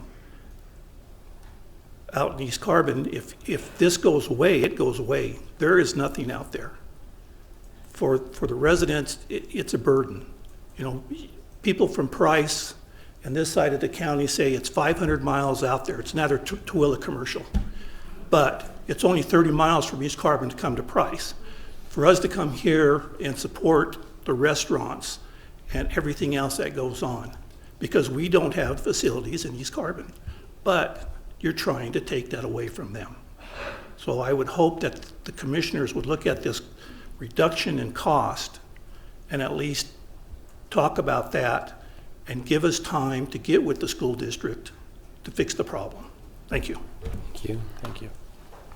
And I like that potential solution, because it's an option for now with a work in progress for later. Commissioners, do you have any more comments? Just thank you, everybody, for being Thank here. you. Thank you for being involved. We appreciate this discussion. Item number 10 on the agenda.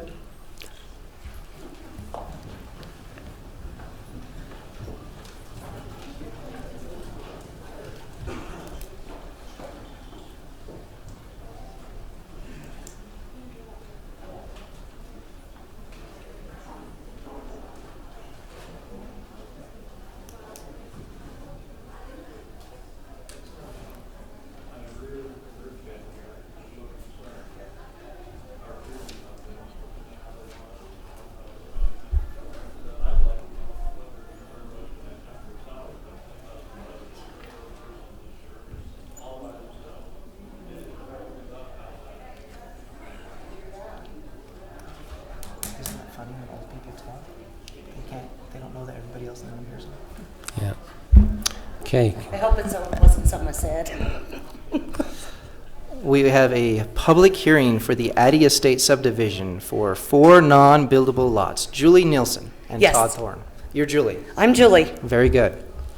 Tell us about it, Julie.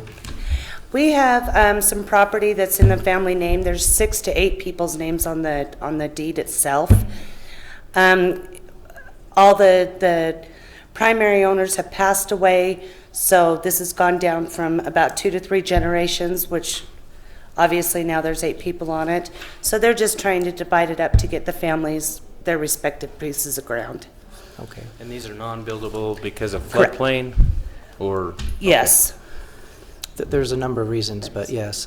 Basically, just so that people can have what would be considered their inheritance going forward. Exactly. Yeah, that's the sole reason for. Exactly. Okay.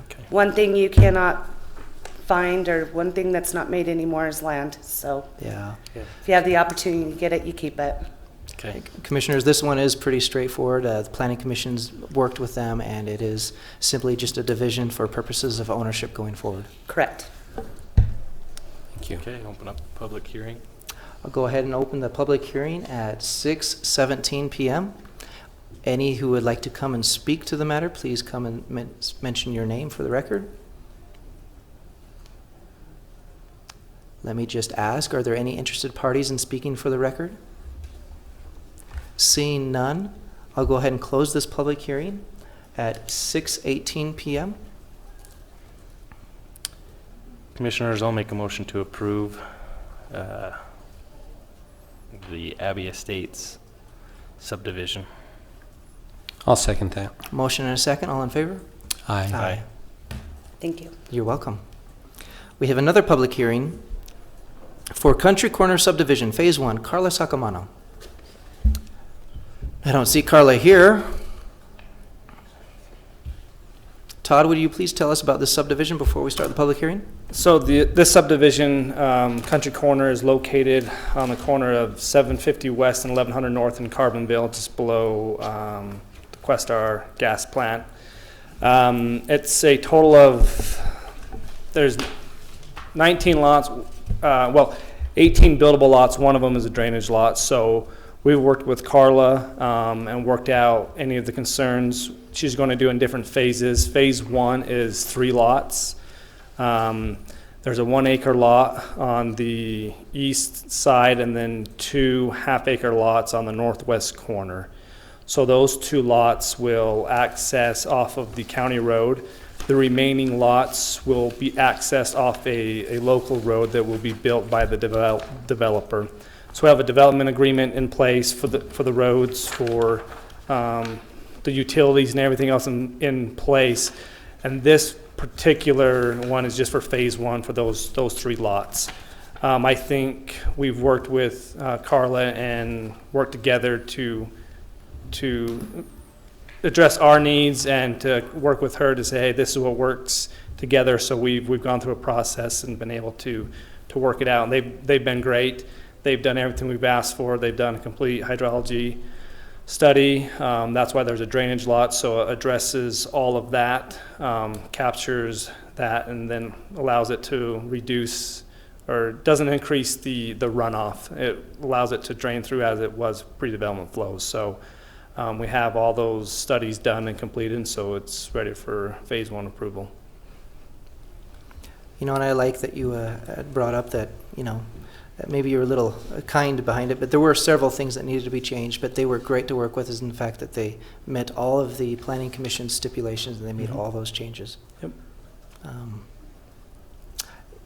I'll go ahead and open the public hearing at 6:19 p.m. All those who would like to come, please come and state your name for the record and be brief, but let us know what your concern is and we'll definitely record it for the record. My name's Kathy Taylor,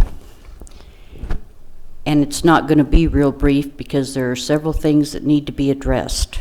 Just be succinct and list each one of got them. it written down. Very I good. have met with Todd Thorne one time. I've also attended a planning and zoning meeting where Carla Sacamano didn't show up either, and other people were there to discuss some of these issues. He had my phone number. I asked him to stay in touch. I saw in the paper the other day that we've already sold one lot and about this drainage situation.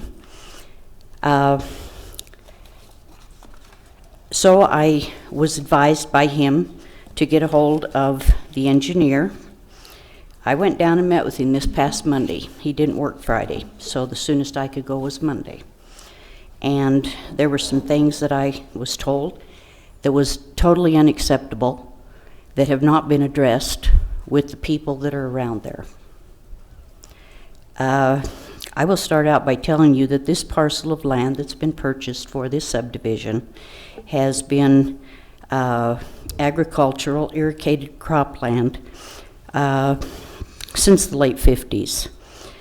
Several people have asked me personally, and I don't have the answer, when was the zoning changed, and were the neighbors in the immediate area notified or asked for any input concerning the change?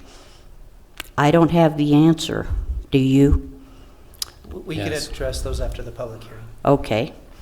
Above this proposed subdivision are irrigatable land and orchards that is owned by another individual.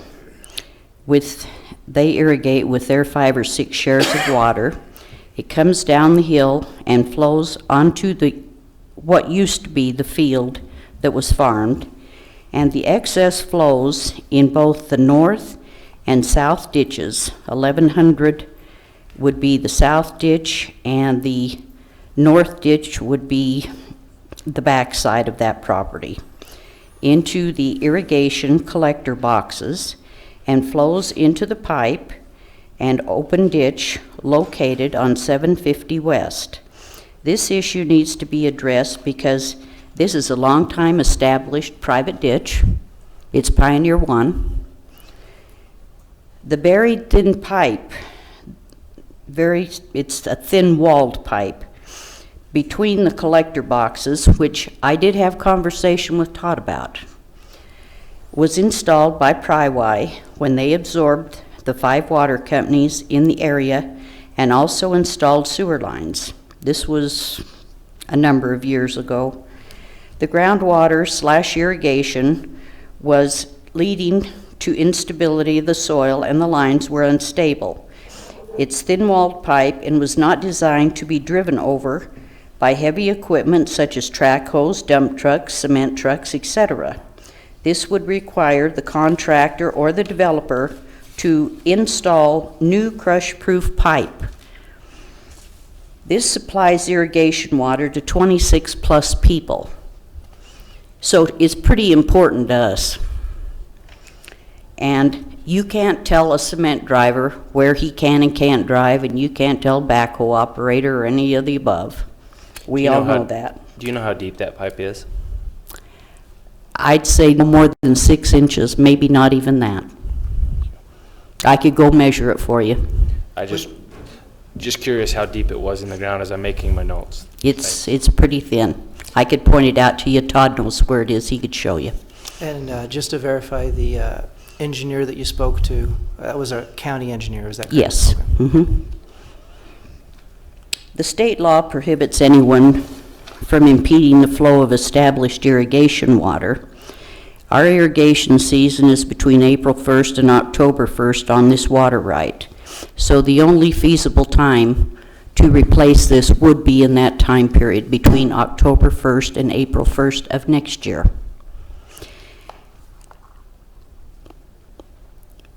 If a break were to occur by any of this heavy equipment traversing it, it would damage homes. We generally run between 1 and 2 acre-foot of water through that ditch.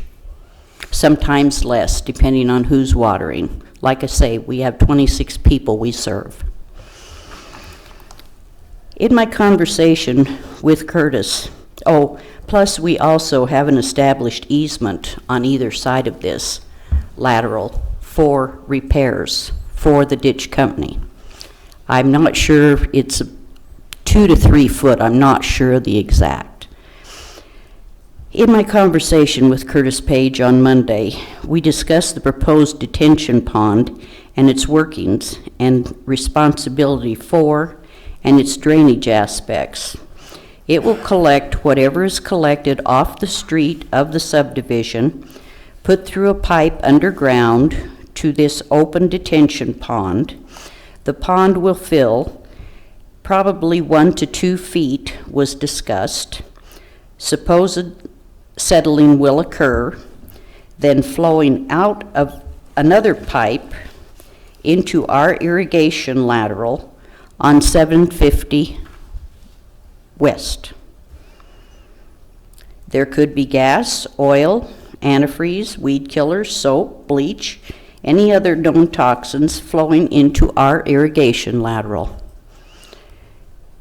This serves 26 people and their properties. There is pasture land, animal grazing, alfalfa, gardens for human consumption, lawns, bushes, pressurized sprinkling systems that kids could even be running through. This method of disposing of foreign matter of a private development is totally unacceptable to the 26 people who are serviced by this. If I need to get a petition signed by all of them, I will. They feel very strongly about this. After the development, the developer or the contractor builds this pond, I was informed that the county would be responsible for its maintenance.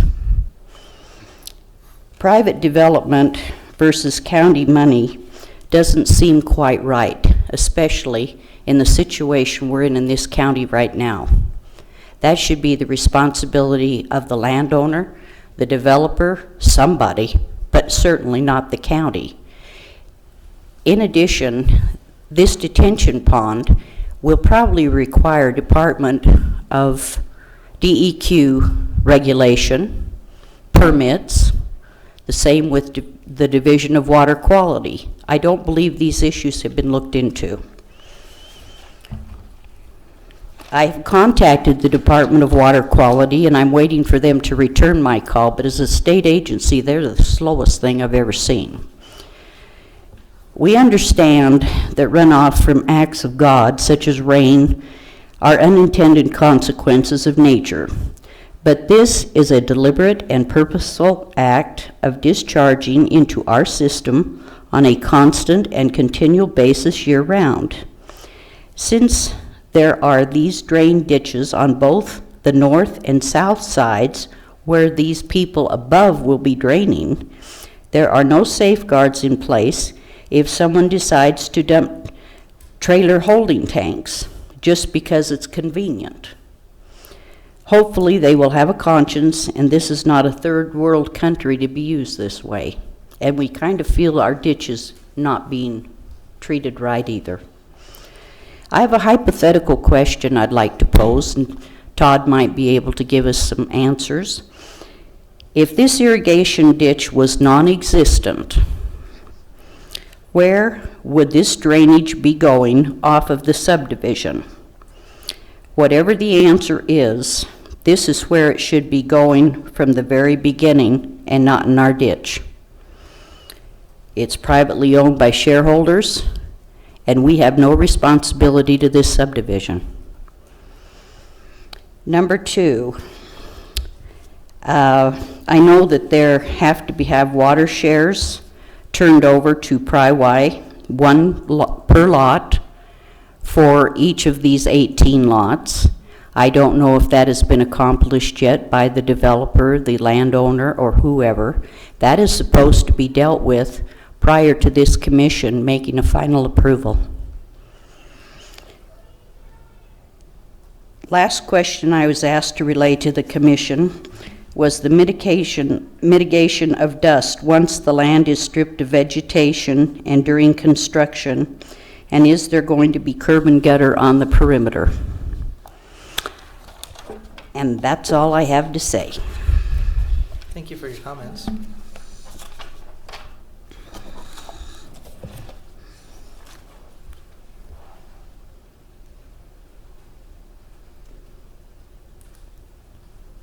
Well, my name is Paul Howa. I'm here also to speak about my irrigation ditch. And you live there fairly close. I live yes, I live about in the middle of the ditch. It has been my ditch to maintain, the inheritance my father gave me 20 years ago. That's a dangerous job. I remember, yeah, it's a very big job. And I fought with the county about it too. And when I hear the things of what's going to happen with a pond, with draining into our ditch, with the maintenance and stuff, it makes the hair on the back of my head stand up.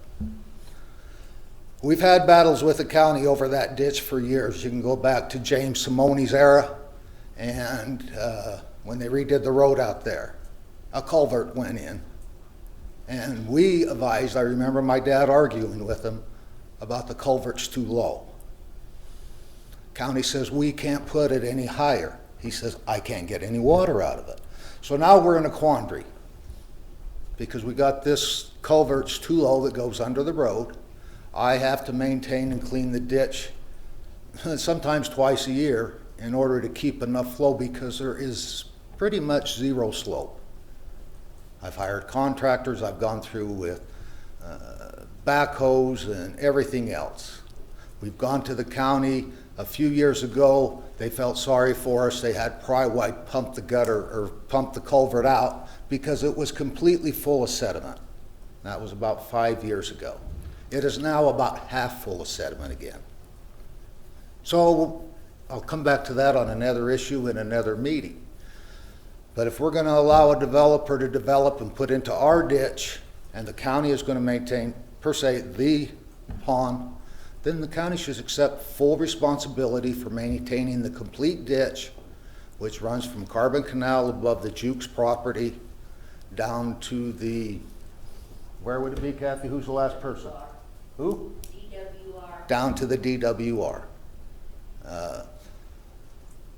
I've talked with my brothers, I've talked with my neighbors and everything else, and we're just totally aghast that it's going to drain into our ditch.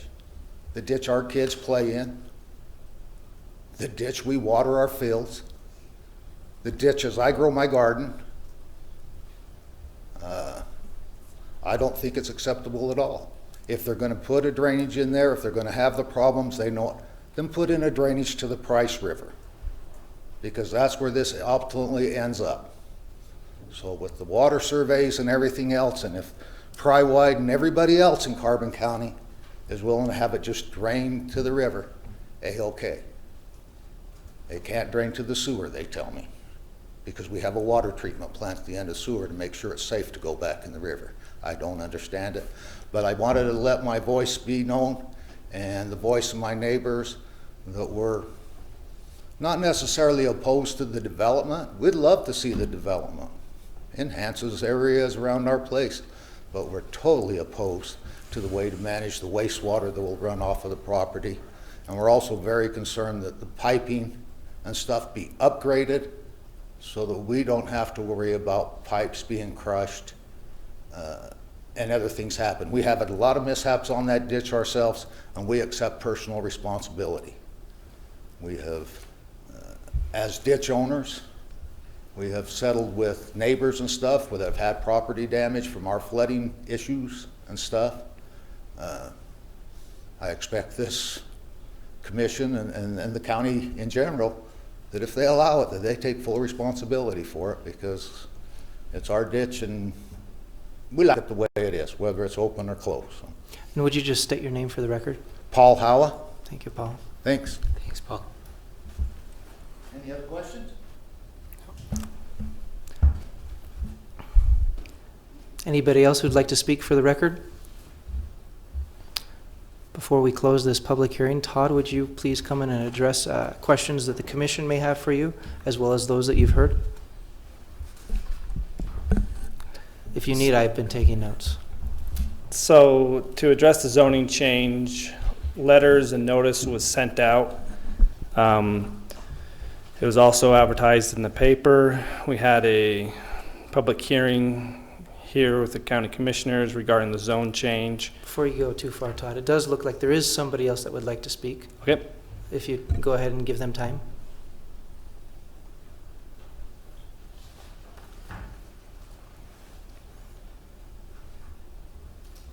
My name is Rebecca Gray, and I live above where the development is going to be. And I never received a notice. I have not gotten the Sun Advocate or a paper for a long time, so I wouldn't see the advertisement in the paper. And I got no notices of any kind, of any hearings or anything. Nothing. That's just what I wanted to tell you. Thank you. Thank you for letting us know. Anybody else who'd like to speak? I have one more issue I'd just like to put out. I don't have to re-announce myself, I hope. You're supposed to, for the recording. Okay, it's Paul Howa again. But the other question that I had, because there were a few people that were concerned about it, was the road infrastructure. The road in that area is a lane and a half. Narrow. It's narrow. There's no curb on it. The ditch is right up to the curb anyway. The increased traffic flow in that area, is anything going to be done or addressed to widen the road, to put a paint stripe in the middle of the road, to replace the road? And quite frankly, Carbon County will be replacing that road because it can't handle heavy equipment. And that's all. Thank you, Paul. Anybody who has not yet spoken? We'll go ahead and actually close this public hearing at 6:37 p.m., at which time we'll ask our county employee, Todd Thorne, to come and speak to those items that have been addressed during the public hearing. So going back to the zone change, so as it was noticed, published in the paper, so that was all done according to our county code and state code for the zone change, and the zone change was approved to the R1 20,000 zone for essentially half-acre lots. I know Curtis and the hired engineering firm, Johansson and Tuttle, have worked diligently on the drainage study. I can't repeat all the technical information that Curtis has gone over. I don't fully understand it, but I relied on Curtis and the other engineers to go over that to meet all the state requirements for the drainage and for everything else. It's the natural, we have to allow the natural drainage, to go through. Any increase in flow we have to retain. Todd, do you mind if I just interrupt you and I make a few comments? Our county engineer is such an amazing person that if we were to ever lose him, it is unlikely that we'd ever be able to replace him with an engineer of his quality and standard, with his work experience in Orange County, California, and everything that he brings to us. I state that just to validate his credentials and his level of work.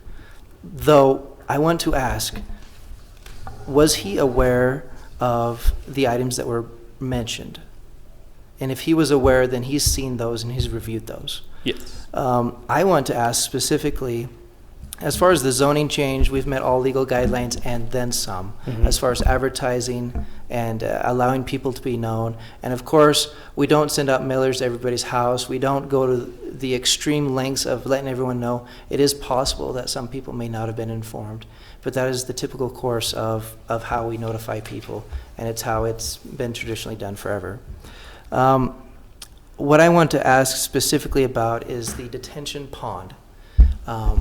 I've been pretty informed in the whole process, but help me understand as far as the detention pond. Is water from this pond then ending up in the irrigation canal? Yes, so it'll be created, and so the outlet will then discharge into the pond, or excuse me, into the canal. Speaking with Curtis Monday, he was going over the required permit for stormwater drainage that we as a county are under. And so he explained the different levels of permits that are required for different population and different standards.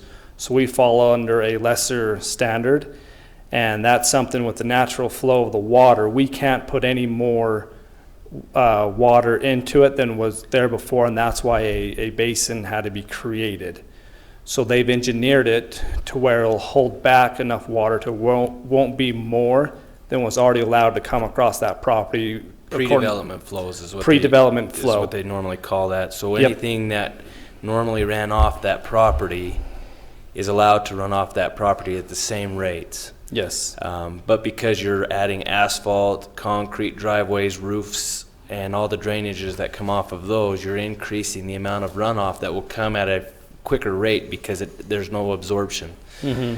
So the pond is then to retain, slow down, and discharge at pre-development rates. So it won't increase the amount of water going to the the ditch system, or at least that's what the engineers say it's supposed to do. Yeah. Now we've had some heavy storms and they're only engineered for, I think, a 100-year storm or 25-year or a 25-year storm. Storm. That's what the standard is. So if we have a 100-year storm, there could be more amounts of water flowing through there, but you would have that normally in a 100-year storm, higher volumes of water flowing through there as well. Yes. Just ask those in Westwood.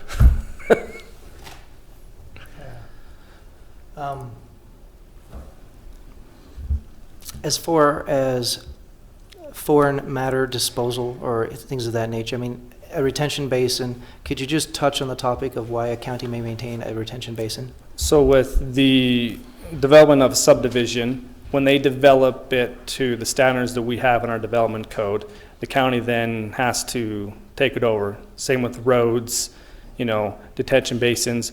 That's what we're required to do. It becomes part of the county infrastructure. Yes. So just like the road that's going to be built, it's going to be built to county standards, and we'll have to take it over. The only way that's different is there have been developments that have chosen to be homeowners association, and they've created their CCNRs that it's under their own ownership, and they're responsible for it. The county doesn't do anything with that.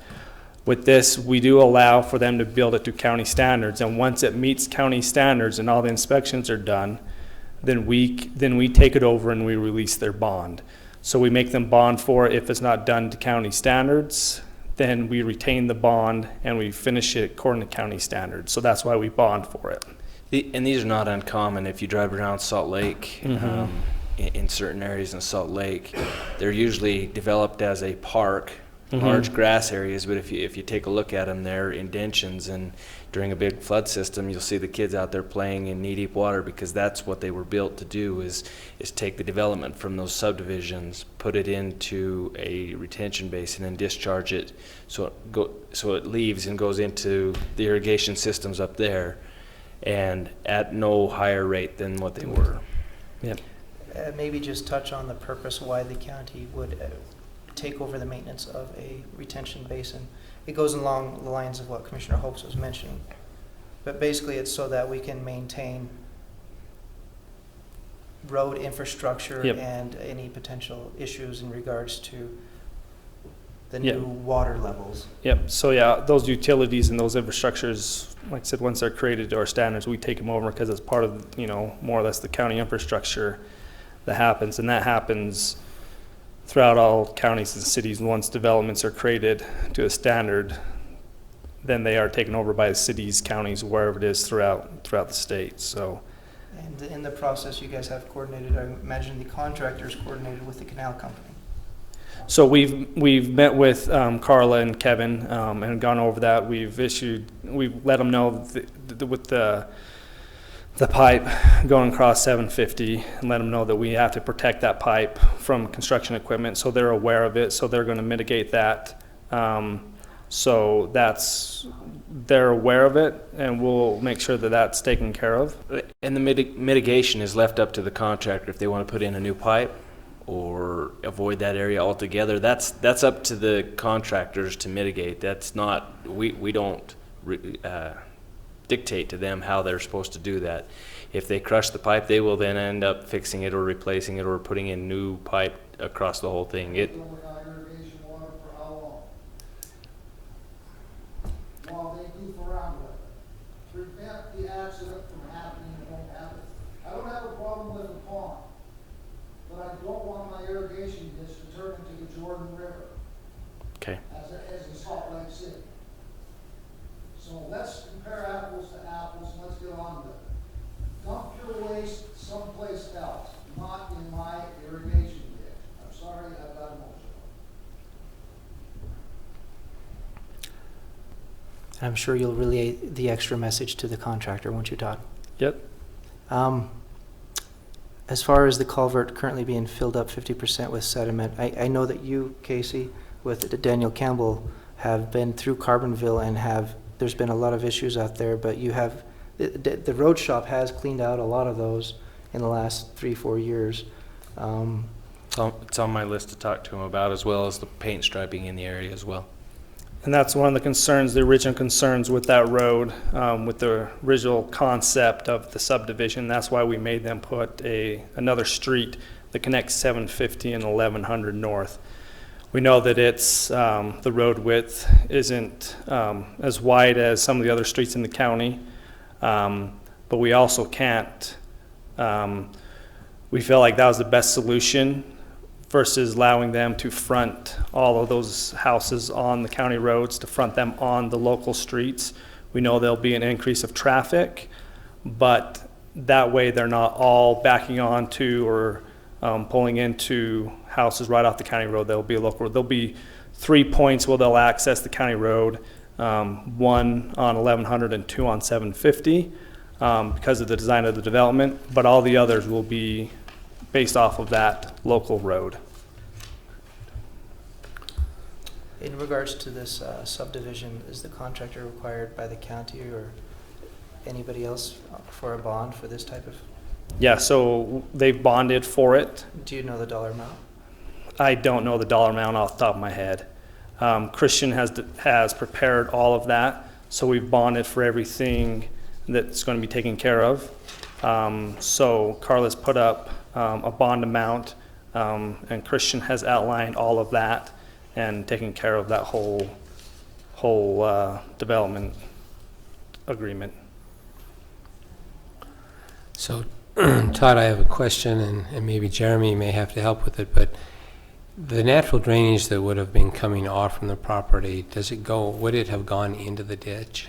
As far as I understand, yes. So how did it get into the ditch? Is that because of the gathering So things just that are the already in place? Or? Yeah, so the slope of the land, so when it would rain, the slope of the land, it appeared, from looking at some of the schematics from the engineers, that it would slope down towards 750, and so that's the way it would naturally drain, and that's why the detention basin is on the corner of 750 and 1100.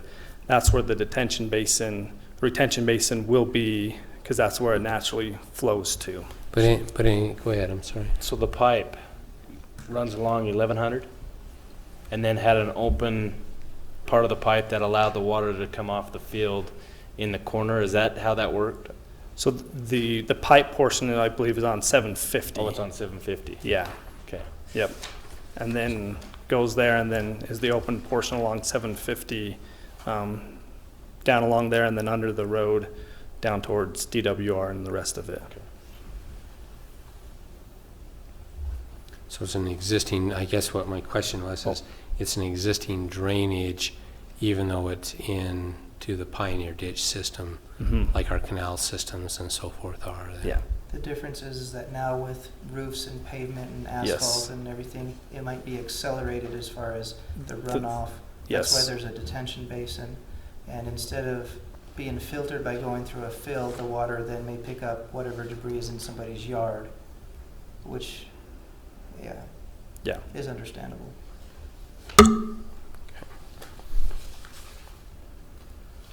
Any further questions for Todd? I don't think I have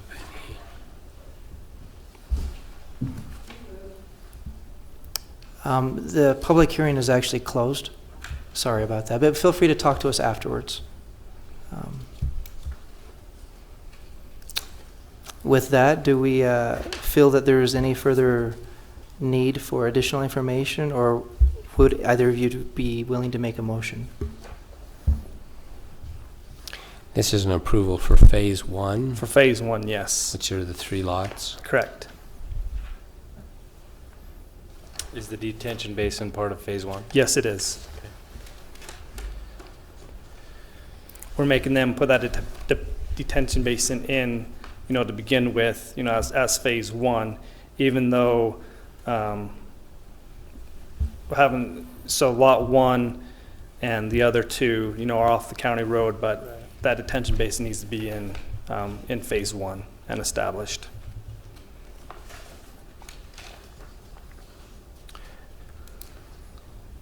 Not knowing how those are designed, I mean, you've already addressed elevations and so forth, but how does it filter? Some of the other retention basins that we've built, over on the other side of the highway and so forth, they're built so that they filter, some of the debris and some of those kind of things out. Is this just a holding pond, or is it like the one in Westwood, or how is it set up? Do you know? I believe it's more of a holding pond. The way it's designed is to hold back anything that's increased from the pre-development flow, is the way I understand it.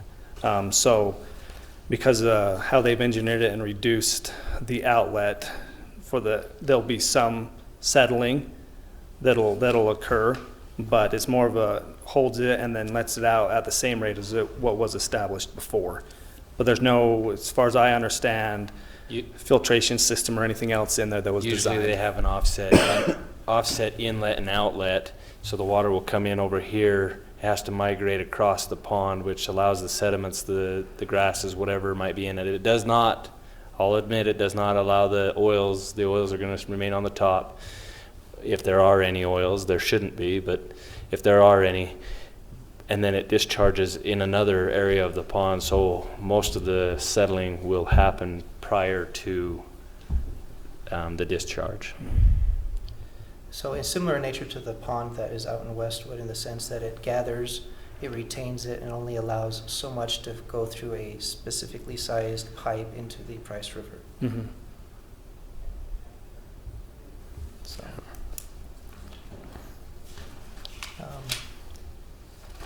So, feel free to, if we feel that the planning and zoning and our county engineer have done all the work that they need to, or if we feel that maybe they need to do some extra work, I'll entertain a motion either way. Do you have any more questions, Jay?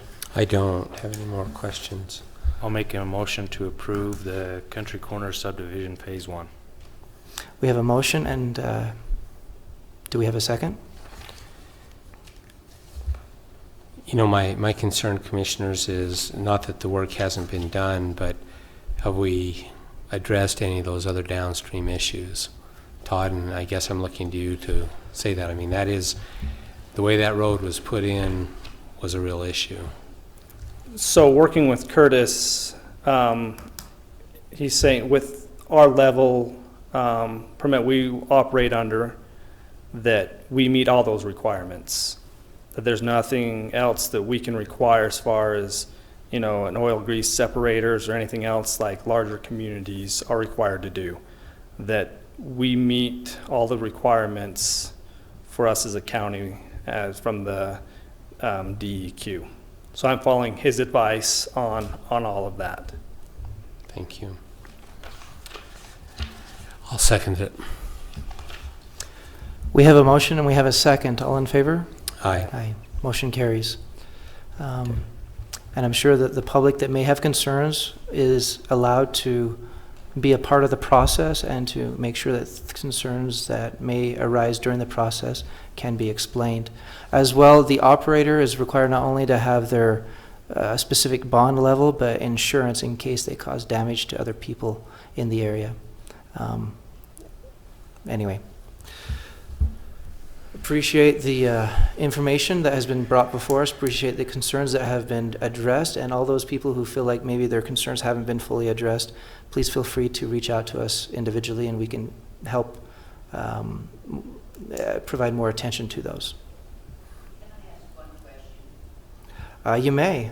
Todd did not address the curb and gutter issue on the perimeter of the subdivision or the dust mitigation. So concerning curb and gutter, our development code does not require curb and gutter for lots zoned R1 20,000. So that's something that is not required.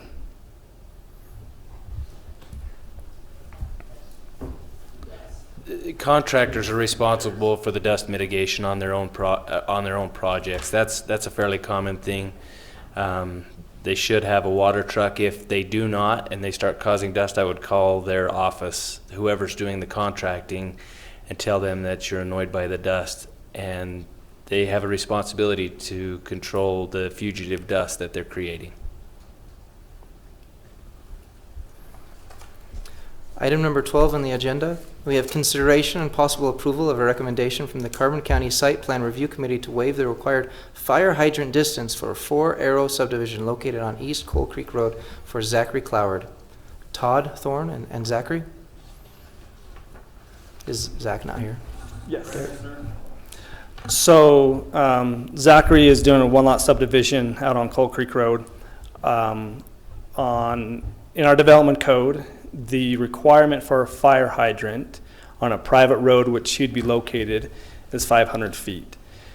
His home he's going to build is about 600 feet roughly from the fire hydrant. Other areas in the county, if it's along a county road, any county road, a fire hydrant is allowed to be spaced 1,000 feet. Our code allows for approval or exemption from the fire hydrant less than or more than 500 feet on a private drive if approved by planning commission or site plan, depending on which level, and then county commission. And also from a recommendation from the fire chief. So we have a letter from Wellington City's fire chief, Matt Perea, that he has explained his feelings on it, saying that they have adequate hose and length, and there is no concerns with having his home located 600 feet from the fire hydrant versus 500 feet. So the site plan committee didn't have any concerns. We had the technical information from the fire chief, and there wasn't any concerns as far as from the planning department also. So we're just bringing it to the county commission for approval or waiving that requirement. And can you state again how far away the fire hydrant? 600 feet. So you're about 100 feet further. I look at it as... Any other houses nearby? His parents. There are two houses on that private road, one on the county road prior to our residence. Okay. Do you foresee that house prior to your resident being any type of limiting factor in getting a fire hose to your residence? No, sir. It will not run through any of their properties. The fire hose itself will not run through any resident properties as it heads to the proposed property. And the fire chief also addressed that in a letter too, saying that there is no other development that would cause issues with that. I'll go ahead and make a motion to approve. I'll second it. We have a motion and a second. All in favor? Aye. Motion carries. You're good to go. I think I'm on the next one, too. Consideration and possible approval of a recommendation from the Carbon County Planning Commission to revoke a conditional use permit for J&B Recycling. Todd Doran. So J&B Recycling received a conditional use permit several years ago. In that, David Levanger also has cited them. They haven't met the conditions on their permit. Do you know if they're even in business anymore? I am not aware. Last time I went to do an inspection, the gate was locked. One of the concerns was a work trailer that was out there that David Levanger went and cited because they weren't hooked to water and sewer, and told them that they needed to have a connection to water and sewer. That was about 1.5 to 2 years ago. They never got the connections to the water and sewer in that time. The site obscuring fence was never installed. Hours of operation, they didn't follow. So we gave them time, let them know, hey, you need to come with these conditions. We've had them come to Planning Commission in February. The Planning Commission met with them then, and then again in March. And then in March, they gave them a 90 days, say, hey, you need to come and meet all the conditions of the permit. They didn't meet any of those conditions. We had them on the agenda for June, and they still hadn't met those. So I've done inspections about every month, gone down there to see if the fence or any of the other things were installed. And the last one I went to about 3 weeks ago, the gates were locked, the work trailer was gone, the property looked like it had been cleaned up more so than it had been in the past. So I don't know if were out of business. The other times the gates were open, there were people there. This time the gates were closed, so I'm not aware if they're in business or not, but I kind of look at it from a planning side with a conditional use permit. If we ask them to meet certain conditions and we've given them time to meet those, and more so, and it was 3 years ago we gave them the conditional use permit, and they haven't met any of those conditions, we need to make sure that they meet those. They had also Utah Department of Environmental Quality met with them. They had to have a drainage study also, because the type of business that they had to retain all the water on their property, that it couldn't leave their property. They hadn't met those requirements. They sent a letter telling them, here's what you need to meet. As last I talked to them, about a month, or maybe it's been 2 months, they hadn't met the requirements from DEQ on their stormwater permit. So we've made efforts, but they haven't been following the conditions that have been established. I appreciate you bringing all this information before us. I also heard in the grapevine that maybe some of their stuff ended up at Basin Industries, like maybe there'd been some kind of transaction there. So either way, the fact that they've not complied does warrant us perhaps revoking their conditional use permit. Do we have any bond in place for cleanup or anything like that? No, and then when I met with DEQ several months ago for the first time, that was one of their recommendations when this type of a business comes in, to look at that, because if they leave and they don't clean it up, then who's liable, so there's that whole aspect of it that wasn't established. So that's something that we need to look to in the future, and a lot of other information I got from DEQ that I will be working with them on future businesses and going forward to make sure they have everything. Yeah, we don't want it to turn into a brownfield site because of contamination oils or fuels that leak into the soils. That's one more item on your very long list for the future development code changes, isn't it? Yeah. Okay. Commissioners, I don't know if you have more questions for Todd, or if either of you are ready to make a motion. I'll make a motion to revoke the conditional use permit for JB Recycling. I have a motion. Second. And a second. All in favor? Aye. Motion carries. Thank you, Todd. Item 14 on the agenda, amendment to solid waste disposal agreement with EDC Environmental LC to adjust dates that tonnage fees are calculated.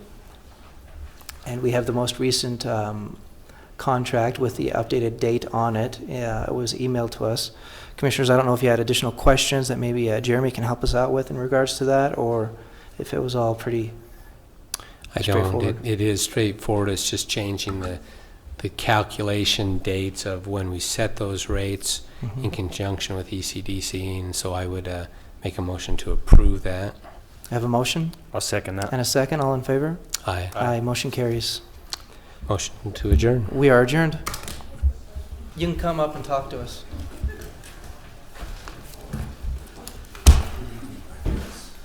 You going to softball?